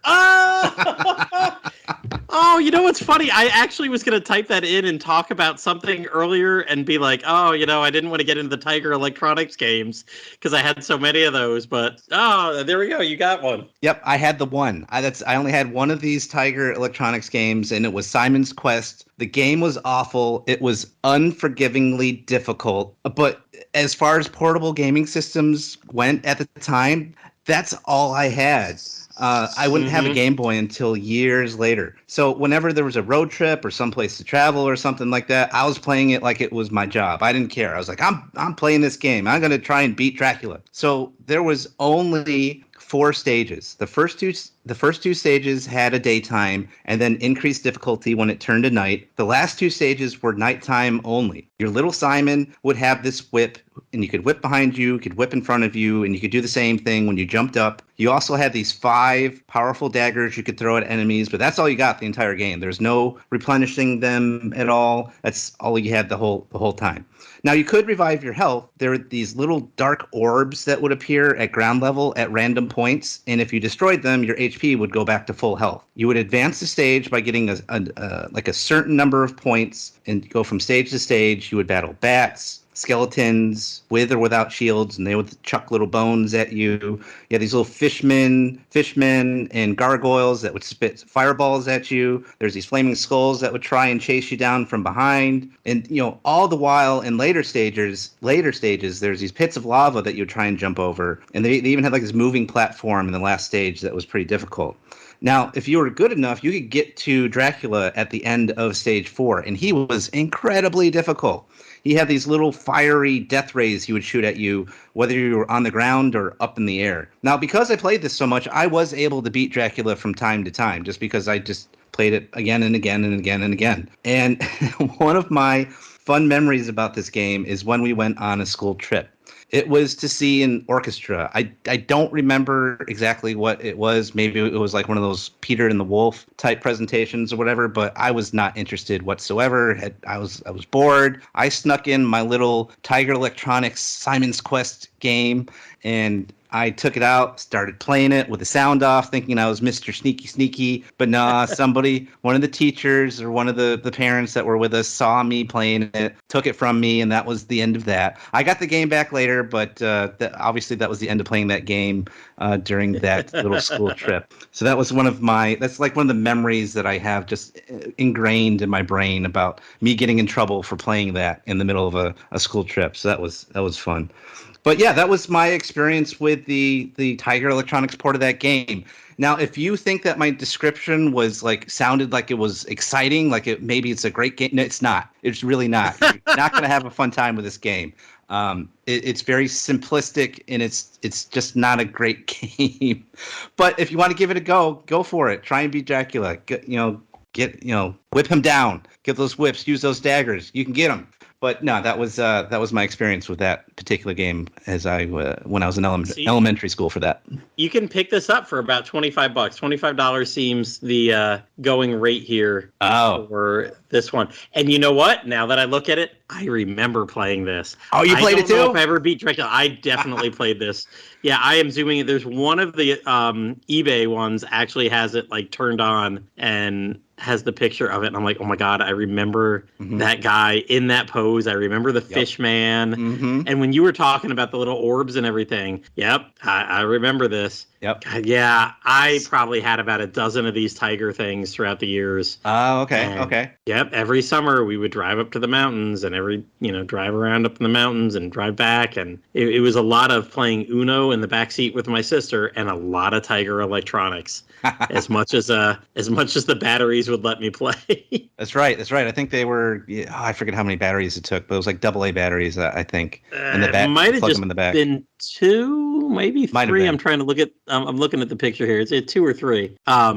But gosh, there was a football one that I played the heck out of. Let's see if I can find this Tiger handheld football. Oh man, I don't know. There's a John Elway one. Wow, is this a double one? Oh, there's a John Elway NES game too. Yeah, they had a double one for Bo Jackson that you could flip. It was a double Tiger handheld, just like Bo. I didn't know about that one. That's funny. No, that's awesome. Sense, it does make perfect sense. I'm looking at it. I'm like, oh, that's weird. And then I zoom in. I'm like, oh, that's Bo Jackson. Bo Jackson baseball. Flip it around. Play Bo Jackson football. Oh, that makes. Oh, I didn't hear the baseball part. That makes even more sense. Yep. Bo knows Tiger Electronics. I get it. That's great. Baseball. Oh gosh, there was Tecmo Bowl on here. Oh, I do remember seeing that before. Probably the worst port of Tecmo Bowl is probably that game. But no, probably even worse than the PlayStation one. So I did not have John Elway. I did not have Tecmo. I found this. This is because it's all over this. There's 1 or 2 of the others, and then 99 of these. You can buy this for $11. I had electronic football. Ooh, the premium football game. The premium football game. Oh man, I remember this. I would play the heck out of that. And you know what? Early, you in Tecmo Super Bowl, this is a game that I could run up the score. Oh, I bet. Yep, I knew how to do the passing pretty damn well. And I mean, not there was more than a couple buttons, but where's somebody? Oh, somebody has a video on their thing. That's great. I want to see a video of this. But yeah, I would play these things forever and ever. So yeah, Tiger handhelds. Yep, that was funny that I was wondering early, and I was trying to think of the name of it, and I almost put it in my intro to the first games. But yeah, I mean, these are a little bit later, 88, 89. So yeah, all the other games I talked about were definitely 86 and earlier. But good memories. Oh yes. All right, Yangus, I got out of order. We were laughing in the chat here that I got distracted during Drippy's chatting, and I quickly had to where am I? But you have another game you want to talk about? Yeah, it's fine. You skip past me. It's okay. It's fine. It's all good. Sorry. It's fine. That's right. Just Hey man, I'm old. I'm talking about games from the '80s. I can't keep these things in mind. It's true. Okay, but yeah. So for my last one, I'm going to talk about one that was just sort of one of those oddball games I happened to play when renting it, and it's a prequel. But I'm glad that I did because it helped introduce me to one of the companies I'd end up having a love-hate relationship much later down the line. But I'm going to talk about Snowboard Kids 2. I played both of the Nintendo 64 games. There was a PlayStation release, but I'm pretty sure that's still that's just Japan only for the first one. But anyway, the one that I owned was Snowboard Kids 2. I played the first one, rented it a few times at the video store that was in the town I lived in growing up. But my parents got me a copy of Snowboard Kids 2 at some point, but I'll talk about that a little later. So Snowboard Kids 2 is a follow-up to the first one. It features the same group of kids and a few new faces. A little surprised looking back and noticing that little detail because it's like, oh, I guess they are the same characters, just different outfits and all that kind of stuff, you know. So you have a group of kids. You have, there's Slash, Jam, Nancy, Linda, Tommy, and the new girl in town is Wendy. The characters are split between balance, speed, and trick types, with each of those three having a little bit of differences in here and there for how they're set up. So, like speed characters will obviously be a little faster, but not as good as turning. Balance characters are a nice middle ground, but they usually one of their better stats will be just default turning or for like tricks. Depending on which one you play as. And then lastly, your trick characters are the ones that are going to be able to do like jumps and like midair spins, all that good stuff to get some points / earn a little extra money. So then you can get some of the special items that are on the race courses. And speaking of the race courses, this game actually does have a little bit of a light story to it with the single player stuff. The kids travel to different locations to practice their boarding skills, just having some fun. They're still pretty young, just enjoying their lives before adulthood crushes all their hopes and dreams. But wow, deep. Yeah, I know. We get very philosophical in the late parts of episodes. Yeah. But, so just is kind of just some wacky little cutscenes that happen here and there with the kids going to different locations. But while they're doing their thing, there is a, quote, villain of the game, Damien the Imp, who's trying to foil their fun however he can. Maybe he succeeds in the end, ? I don't know. Yeah, it's a mystery. Well, who knows? But he has a lot of bad luck throughout the whole game, so you can only hope but root for him and hope that he actually does succeed somehow. But gameplay involves 4-person races through different environments, from snow-covered hills, tropical beaches and jungles, and even a miniature adventure through a house. Now, I don't exactly know how a snowboard can properly function in some of these different locations, but hey, you know what? It's a video game. I wouldn't apply too much logic to it, especially with the way these characters are so goofy looking. So it's one of those ones where they just were like, you know what, we're just going to do some fun, crazy stuff. And you know what, it works because the game's a lot of fun just because it doesn't take itself too seriously. So after certain stages, though, you do have a few boss fights, including one of them being a giant robotic snowman that the new girl Wendy creates because the kids are having like a snowman building competition. You have a race through the primitive jungle I mentioned before with this big dinosaur that comes along. He's not even really a villain. He just kind of scares off some of the wildlife, and all the boys are like, hey, get out of here. So that ends up becoming a race to the finish against him. And then lastly, you have Damien himself somehow gets his very own robot complete with evil cartoon eyes. I wonder where he got that from. Anyway, outside of racing, you can explore Snowtown, the main hub of the single-player stuff, and you can purchase new boards / paint jobs. You can also practice your skills with some mini-game stages, such as some target practice ones, trick-based ones, a few little things like that. And once you beat the game, you actually unlock a new version of the main game. It's kind of a new game plus of sorts. Where you can unlock some special boards with unique properties like protection from items on the racetrack, or some pretty special ones if you can beat the super powered up versions of bosses that can give you really high speeds with like built-in fans and rockets, or in the case of the snowman, you get a board that's incredibly fast, but you have no default turning whatsoever, so the only way you can turn is by doing short hops. Great board. Absolutely perfect. But this and the first game were actually the first Atlas games that I ever played in my life. I'm pretty sure, again, this has been years and years, but I'm pretty sure that originally I played the first game because not only did I enjoy Mario Kart 64, but I also kind of liked the cartoony, exaggerated look of the characters on the box art with both the first and the second game. I only rented the first one, like I said, but my parents did surprise me with a copy of the second one, I believe for Christmas, the year that it came out. It's admittedly, it's still kind of foggy in my head when exactly it was, but I'm pretty sure it was a Christmas gift. But whatever the case, though, it's remained, Snowboard Kids 2 has remained one of my favorites from that era of gaming. Funny enough, this was one that I thought of earlier when I was typing all my notes up on my lunch break.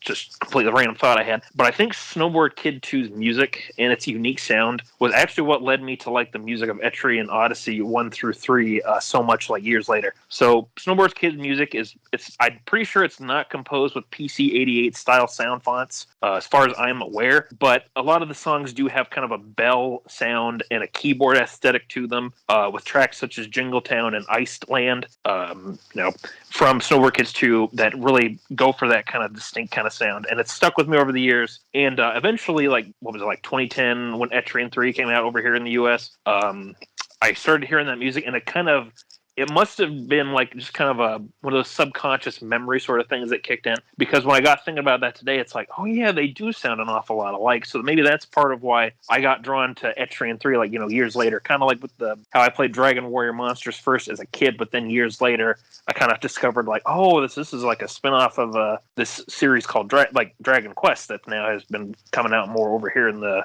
West at the time. But anyway, I just got thinking about that and how the kind of style of the musical sound from Snowboard Kids kind of reminded me of. Sorry, I think I got that backwards. So since the Etrian Odyssey 1 through 3, they kind of have that PC-88 bell sort of style of musical sound via the sound font that Yuzo Koshiro used for them. It might explain part of what drew me to the Etrian games years later, because I remember a lot of the songs really did stick out to me a lot when I first started watching some trailers for Etrian 3 back in the day. But anyway, Snowboard Kids 2 is one that I really like going back to a lot when I was growing up too, because it had so much to unlock and discover. And the game actually did do a nice job of having a little in-game sort of list to show you you can, if you go and do this, you might get something, or if you go to this, you might get something. If you went to the I believe it was the options house that was in the main town. So that was a cool way to kind of keep track of your progress. But I loved so much how there was so much to unlock and discover. And I remember every time the game, would tell me about a brand new mode or a brand new board that I unlocked or a character, it was great. I felt so excited since I knew that I must have done something just right. There's a lot to do with both the single player stuff, and I loved how there was such an extensive free play mode where you could play, single player with multiple people at once, because you could play with up to 4 people in this game, which was actually pretty fun to do the few times I was able to do it over the years. But yeah, the extensive free play mode, that was so much fun with all the goodies you can unlock, like the new / hidden characters. You can unlock the boss version of racetracks. You got the special costumes from some of the different theme stages. There's a Halloween themed stage, so every character, even the unlockable ones, have a special Halloween themed costume you can use on that stage or on any of the stages that you want to. So that's kind of a cool little thing that they just kind of threw in. They didn't even need to do that. But the sequel also felt like it was just a much easier to play experience from what I remember of the first game. First one felt a little stiffer. Second one, though, felt like the controls were very smooth. The tracks and mechanics are pretty easy to understand for the most part. A lot of nice aesthetic choices and music and everything like that. And I thought this game did have just the right amount of challenge from the CPU when doing the single player related content. I remember when I was younger, I did struggle with some of the stages, but then once you kind of got used to the controls more and just kind of figured it out, took my time. Things were oh, okay, so there is kind of a nice balance level between all this. But bottom line, though, this is one that got a lot of love for. It's a great game all around. It's one of the classic racing games on the Nintendo 64. Not as many people talk about, since most people talk about Mario Kart 64 and Diddy Kong Racing. Both of them very good games too, but this one's kind of a hidden gem one because I don't hear as many people talk about Snowboard Kids 2 or the first one as much. But really have a lot of love for it, and this is a series that I hope Atlas will someday revisit in some form. It was cool that they released the soundtracks a few years ago, or not a few years ago, sorry.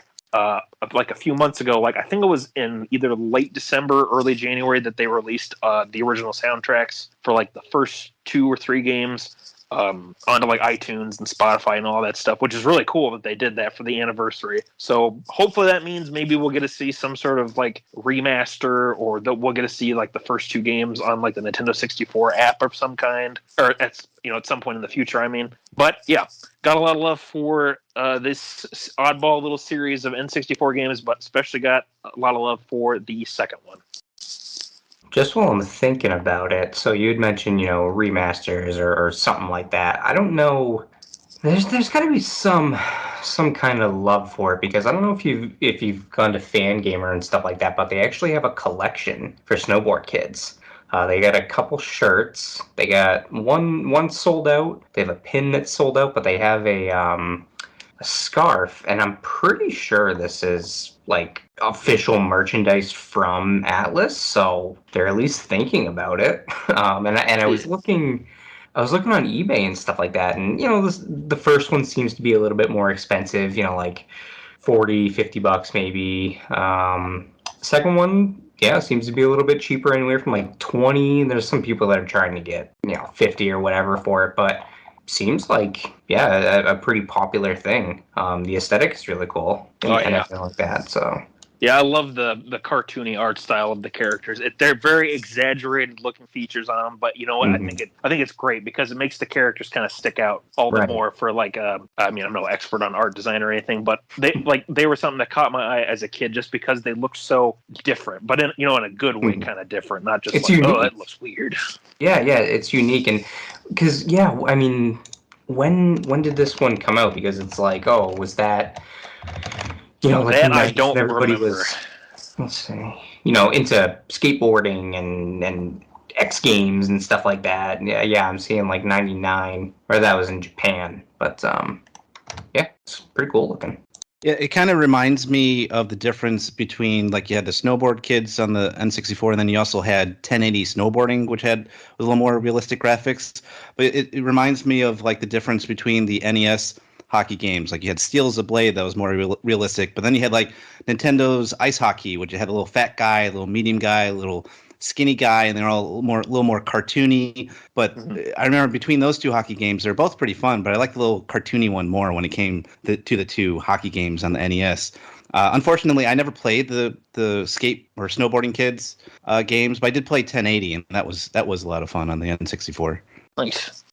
All right. This is going to be the point where I was going to wrap it up and do a little intro for Mattcraft's games. That virtual Mattcraft, if he gets us the some files, they'll be right here. But I'm going to hold off on that because we've got Jay back again.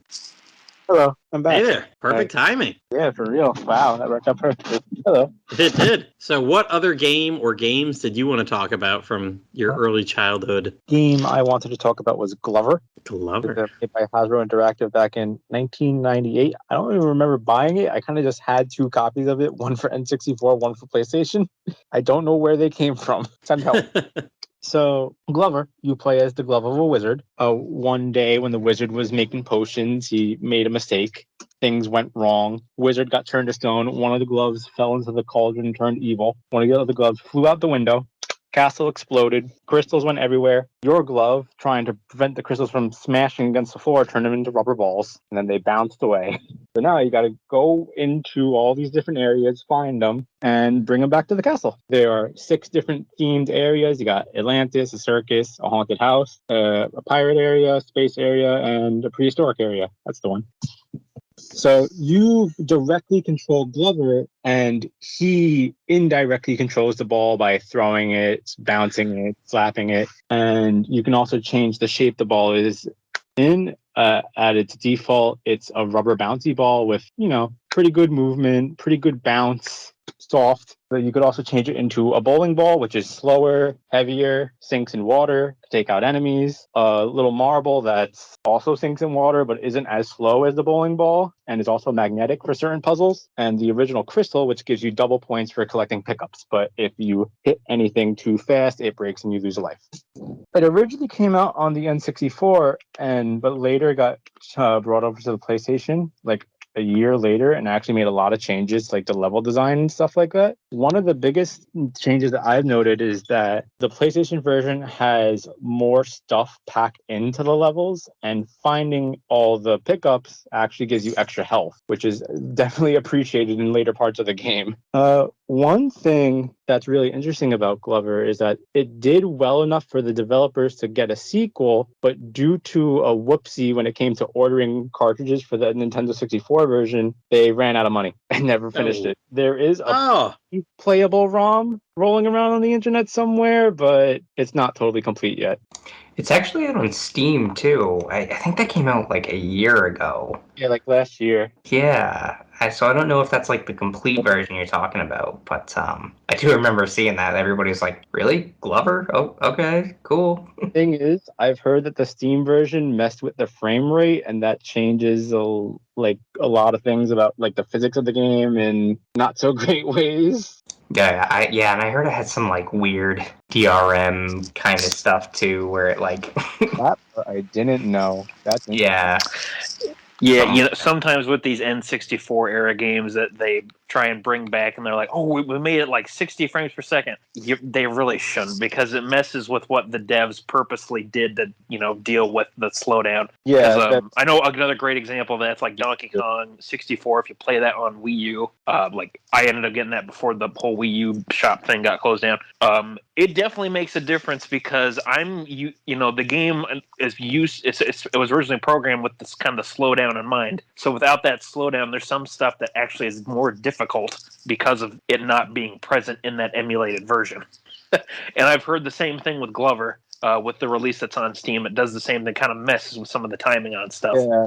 I heard it's like extra bad because like your whole point was like navigating this ball around, and if it changed the physics of how that worked, that sounds like a nightmare. It already was a little unwieldy and kind of wants you to slow things down a little bit. Yeah. At least the music's good. Every level has its own music. I always give games kudos when they do that. Yeah.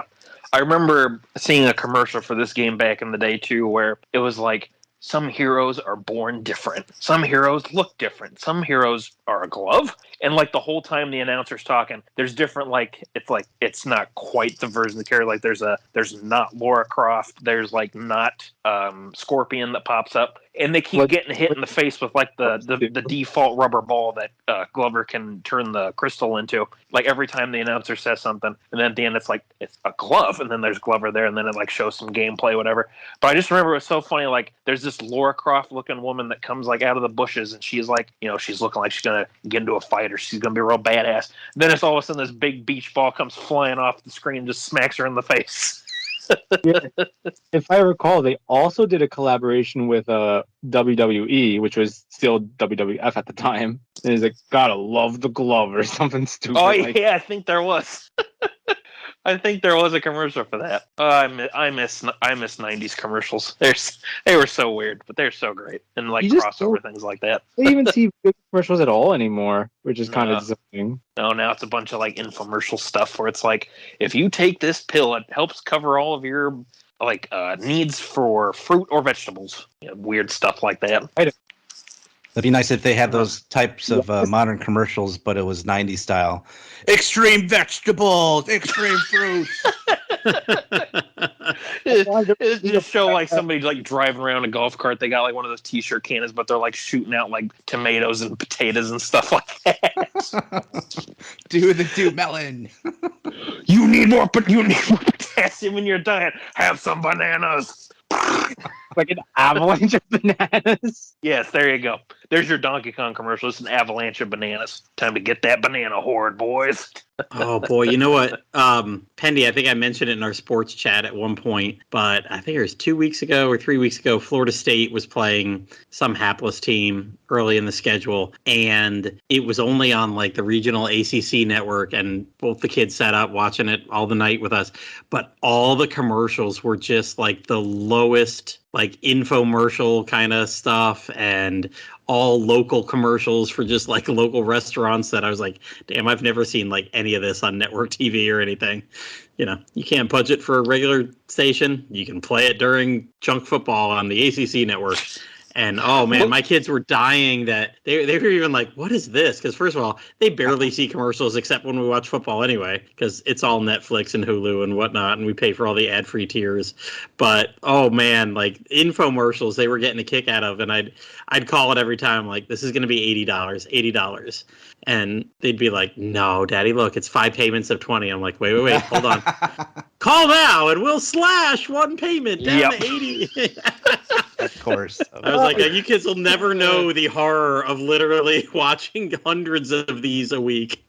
I'm actually kind of nostalgic for those kinds of commercials because they were always on when I was growing up. Oh, yeah. I'd watch a lot of, I mean, especially by middle school, and I had a little TV in my room. I'd watch like the local, kind of the, not NBC or whatever. I usually watch like Star Trek reruns on, or Nick at Night or something like that when we got cable later on. And, you know, there was some, I'd get into a lot of infomercial, like late night TV stuff. Mm-hmm. The ones with the songs were always the worst because they would just get stuck in your head forever. The Time Life collections. Oh yeah, those. Oh man. Yeah, I remember there always being the commercials where it was, well, especially like maybe you guys remember this more than I do, but I remember there were commercials where it was like, call this number to talk to such and such character. You know, like $5 for the first minute. Like, oh yeah, it was so expensive. Yeah, it was like all of these like yeah. like there's some like real sketchy ones too. Mm-hmm.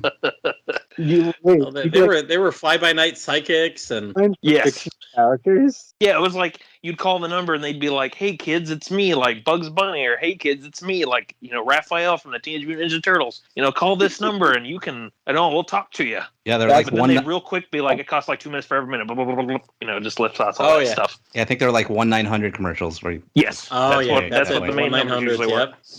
But in those Time Life collections I brought up before, some of them would be like a lot of famous songs, and then be like the 30th song would be like from some producer's brother, and it'd be a song you've never heard of before. And like, okay, sure, whatever.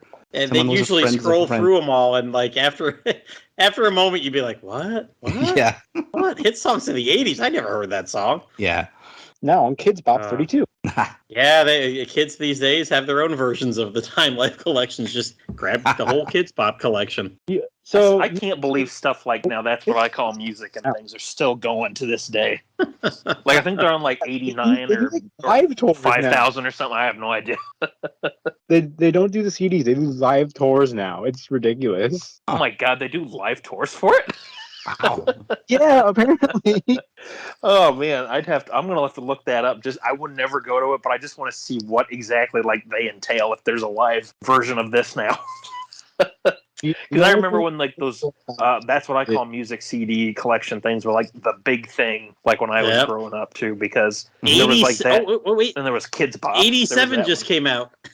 And it's funny too, like I've seen some of the newer Kids Bop things that have come out, just because I'm looking on the internet or whatever. And some of the songs that they include, it's like those have some very suggestive lyrics. Are we sure this is Kids Bop? What are you saying? Oh, I can't wait until they start doing like K-pop Kids Bop. That's gonna be. God. They probably have that already. Or at least like a K-pop song or two mixed in there somewhere. Yeah. Oh boy, that's great. Their latest releases are now. That's what I call music. 86. Now that's what I call dopamine daydreams. Whoa. Now that's what I call 90s pop. And 87. Look at that. There's still. You just click on here, view all the albums. I don't like clicking. Man, I was close, and I said like 87 or 89 or whatever. Yeah, 87's the latest. Yeah, I was close. That was pretty close. Good job. My goodness, you just scroll down through all of them. Oh man. Hang on. Scrolling down too far, they get way out of order. 24, 67, 69, R&B, 2. they lost track at some point. It's like, what number are we on? At some Go point, back to they were 50. just like, you know what? No one's scrolling down that far. No, they just get to a point and they're just like, just start back at 50. No one will notice. Yeah. The page may just scroll forever. There's got to be somebody that has like the whole collection of those. Wait a minute. So it's still going in like Europe? They're up to 115. Holy shit. Whoa, in Europe, that... I do remember that specifically. I went to England in 2005 or whatever, and yeah, we were on like, now that's what I call music, I don't know, let's call it 14, and they were at like 19, and I was like, whoa, they got more than us? Like, they're ahead of us. That's cool. So yeah, it seems to be the thing that they're ahead of us. According to this, their most recent release was this past July. Oh, hey, I mean, number 70, what did I say, 87? That came out this August. There's a lot. There's a lot. Oh, my goodness. Now, that's what I call a lot of music. Oh, wow. Cookies. Wow. Now, that's what I call the end of this podcast. So, I'll intro Mattcraft right here. He says he'll get us some stuff in. So, I'll put it right here, and then we'll do the outro. Hello everyone, this is Mattcraft, back from the dead, coming from the office day.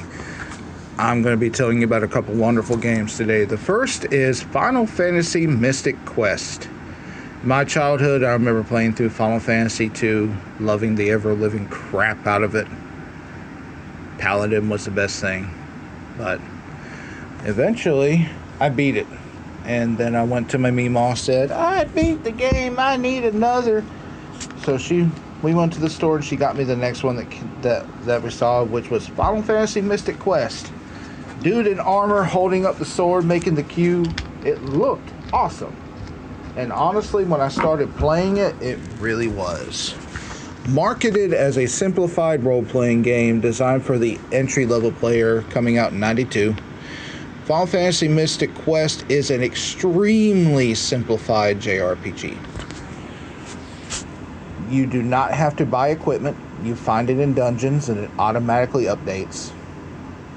Same thing for spells. You find them everywhere. However, the simplification means that it's good for everyone. Even your grandma can play it. Starting off with a classic JRPG spiel, you're climbing up the mountain from your village, exploring. Find out that your village gets exploded in an earthquake. You meet the stereotypical wise old man who tells you that you are the knight. The knight being the one that will open up the focus tower, the center of the world, and restore all of the crystals, the Final Fantasy mainstay. Going from 4 separate regions,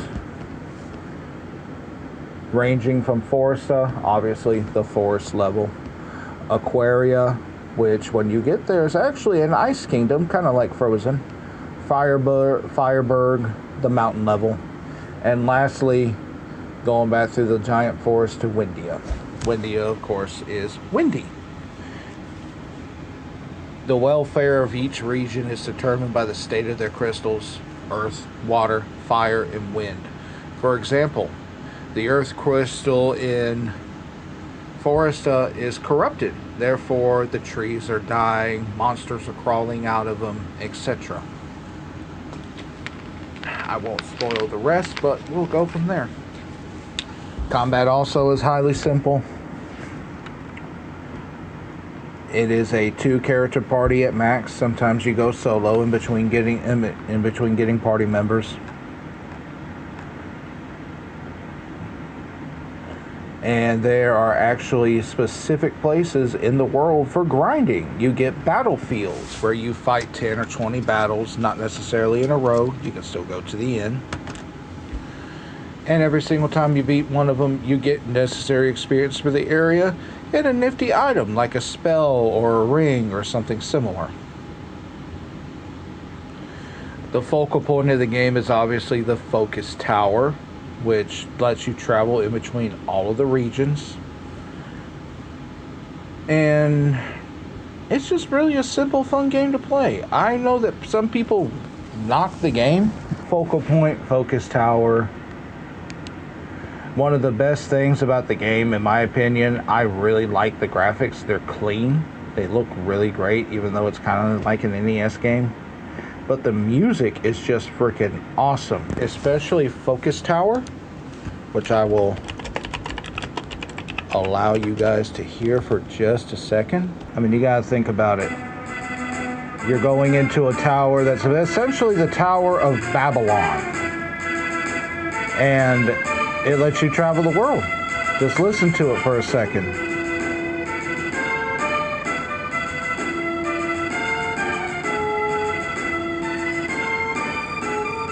It reminds me of Cecil's Paladin theme. And you get the rest from there. The music for this game is just awesome. I can't knock it. So, anyway, that's it about Final Fantasy Mystic Quest. I'm going to switch over to my next game. My next game is, oddly enough, considered to be in the Castle of Illusion series by Mickey Mouse. It's called Quack Shot. It's a 1991 platforming video game published by Sega for the Sega Genesis. It stars Donald Duck with his obvious three nephews, Huey, Dewey, and Louie, and they are spelunking in this game. It's honestly one of the best Sega games, period. Its graphics are amazing, and it's wholesome. As Donald, you go through a whole bunch of side-scrolling levels with your primary weapon, a plunger gun. Shoots colored plungers. It even has a nice sound to it. You travel the world looking for the Great Duck Treasure. Going from everything from pyramids, Viking ships. You even get to go to Dracula's castle. You get to shoot the crap out of Dracula with the plunger. I mean, come on. Other characters from the series obviously make appearances. Gyro from the show will give you new stuff. Trying to remember for a second. You see other characters from the DuckTales universe and the Mickey universe. You see Goofy. One of the bosses is actually Shere Khan. And the overall direction of the game is just awesome. And as a last part, the music. Oh my goodness gracious me. I'm pretty sure the people that did the DuckTales music did it because it's great. This is just a small sample. Stage 1 and a bunch of other stages. You can't down it. It makes full use of Sega's music hardware. It's just great. And honestly, those two games are probably some of the ones that were most prevalent in my childhood. Mystic Quest and Quackshot. As a final addendum, there is actually a full RPG Maker VX remake of Final Fantasy Mystic Quest that's actually pretty good. Google it, you'll find it easy enough. I played through it, I think sometime last year, and it was very solid. It's not exactly like the game because obviously it's RPG Maker based. 4 characters in your party, that sort of thing, but it translated very well to the RPG Maker system. And that was Mattcraft with his childhood games.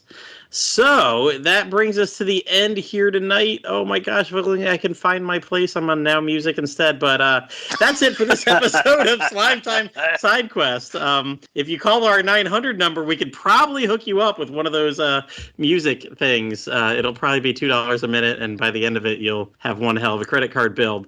But it'll give you some to the whole rambling of that old man from the beginning. Yes, we'll put that as track. That's the bonus track. There we go. That is definitely, now that's what I call a bonus track. So We hope our childhood video game memories have brought back some good nostalgic memories for you guys as well, depending if you were a child of the 80s or 90s or even more recently. And hey, now that with 50 side quests under our belt and more planned ahead, we're well on our way to becoming the Dragon Quest IX of podcasts. Okay, yeah, no, that's most definitely not the metaphor that I would have gone with. God, fuck you, Platty. But I did not know that was in the ending until just now, so... Thank you for reading the lines without pre-reading. That's awesome. Oh my god. I just got down here and I saw the Dragon Quest IX part. I'm like, oh my god. I didn't see that you put of podcasts. It's like, oh my god. All right. But it's anyway. A lot of side quests in that game, man. Oh good lord. That's a lot of side quests in like every level 5 related game. That's not even all of them. I could have put anything. That's just like the first town. Yep.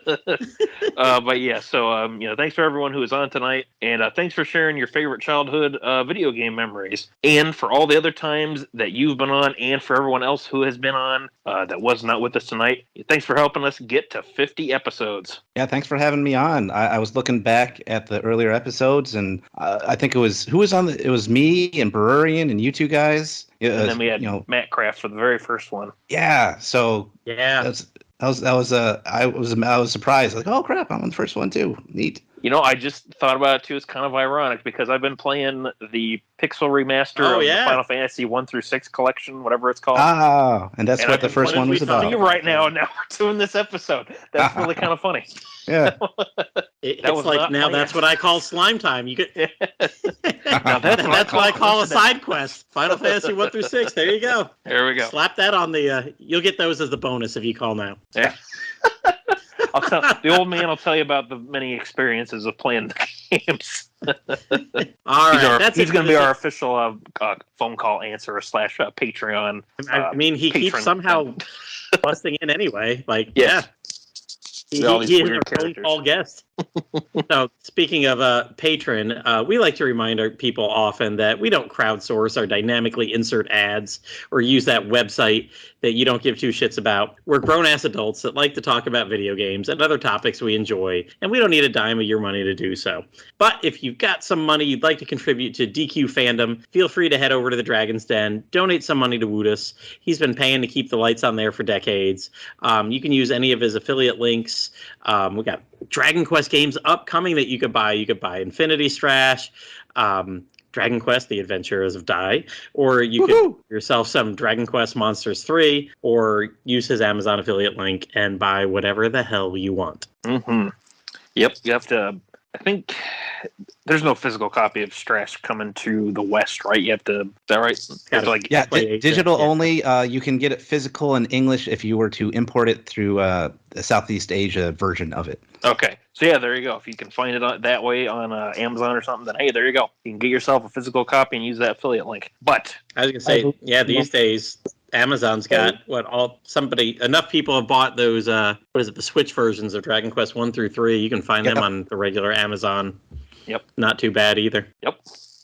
But is there anything else that we want to say, Platty? With this being the 50th episode and all, is there anything else we want to say before we wrap it up? I'm just glad to get on here and talk about everything from frickin' Pee Wee Herman to Final Fantasy to Intellivision games. I mean, who knew we'd get that far back? And it's always fun. Yeah, we've run kind of the whole gambit for all sorts of topics, because we talked about movies, we've talked about like vacation trips and stuff, we've talked about we've talked about just about everything. We just need to have an episode where we're going to look into the future or something. Need to get a psychic on here and would tell us. Wait, we do that, don't we? We do that every year with like the games that were most anticipated games of next year. Well, we have look into the future. Her specialty is guessing what's going to end up winning like the game of the year thing. We need she's one the one looking into the future. Overview. We need a general overview psychic. That's what we need. Bust out those 900 numbers. Yes, call 900. Quality content. we got to go look through some old like collections of those commercials, see if any of those numbers still work to call a psychic. Maybe somebody's got to still have a number active for that kind of thing. I contacted my psychic. They gave me information for getting a Dragon Quest Monsters game in December. You paid for that info, did you now? Cost $10. Hey, you know what? Real Psychics 24/7. At this point, you could just probably chat with them online. There we go. It's probably just some chat GP psychic instead. Oh man, let me tell you, these things are cheap. 10 minutes for $1.99. You know, with the going rate from back in the day, like you're paying like $4.99 a minute or something like that. Can you imagine these people can't even survive 10 minutes for $1.99? It's not even minimum wage. Maybe they just talk really slow when you're on with, they stretch out the time. They got to get their money's worth, or get their time's worth. I mean, You have love in your near future. It's gonna be like that thing from The Simpsons where Homer calls the hotline for football tips, and he's like, "You have reached the coach's hotline. Hey, lay it on me, coach." In the game of my MA versus Cincinnati. Come on! Don't you know this costing me money? All right, Platty. Is there anything else we need to say? Before we get this episode all wrapped up here. Anything you want to say that are 2 words? Bye, everybody. Side quest complete. See you in episode 51.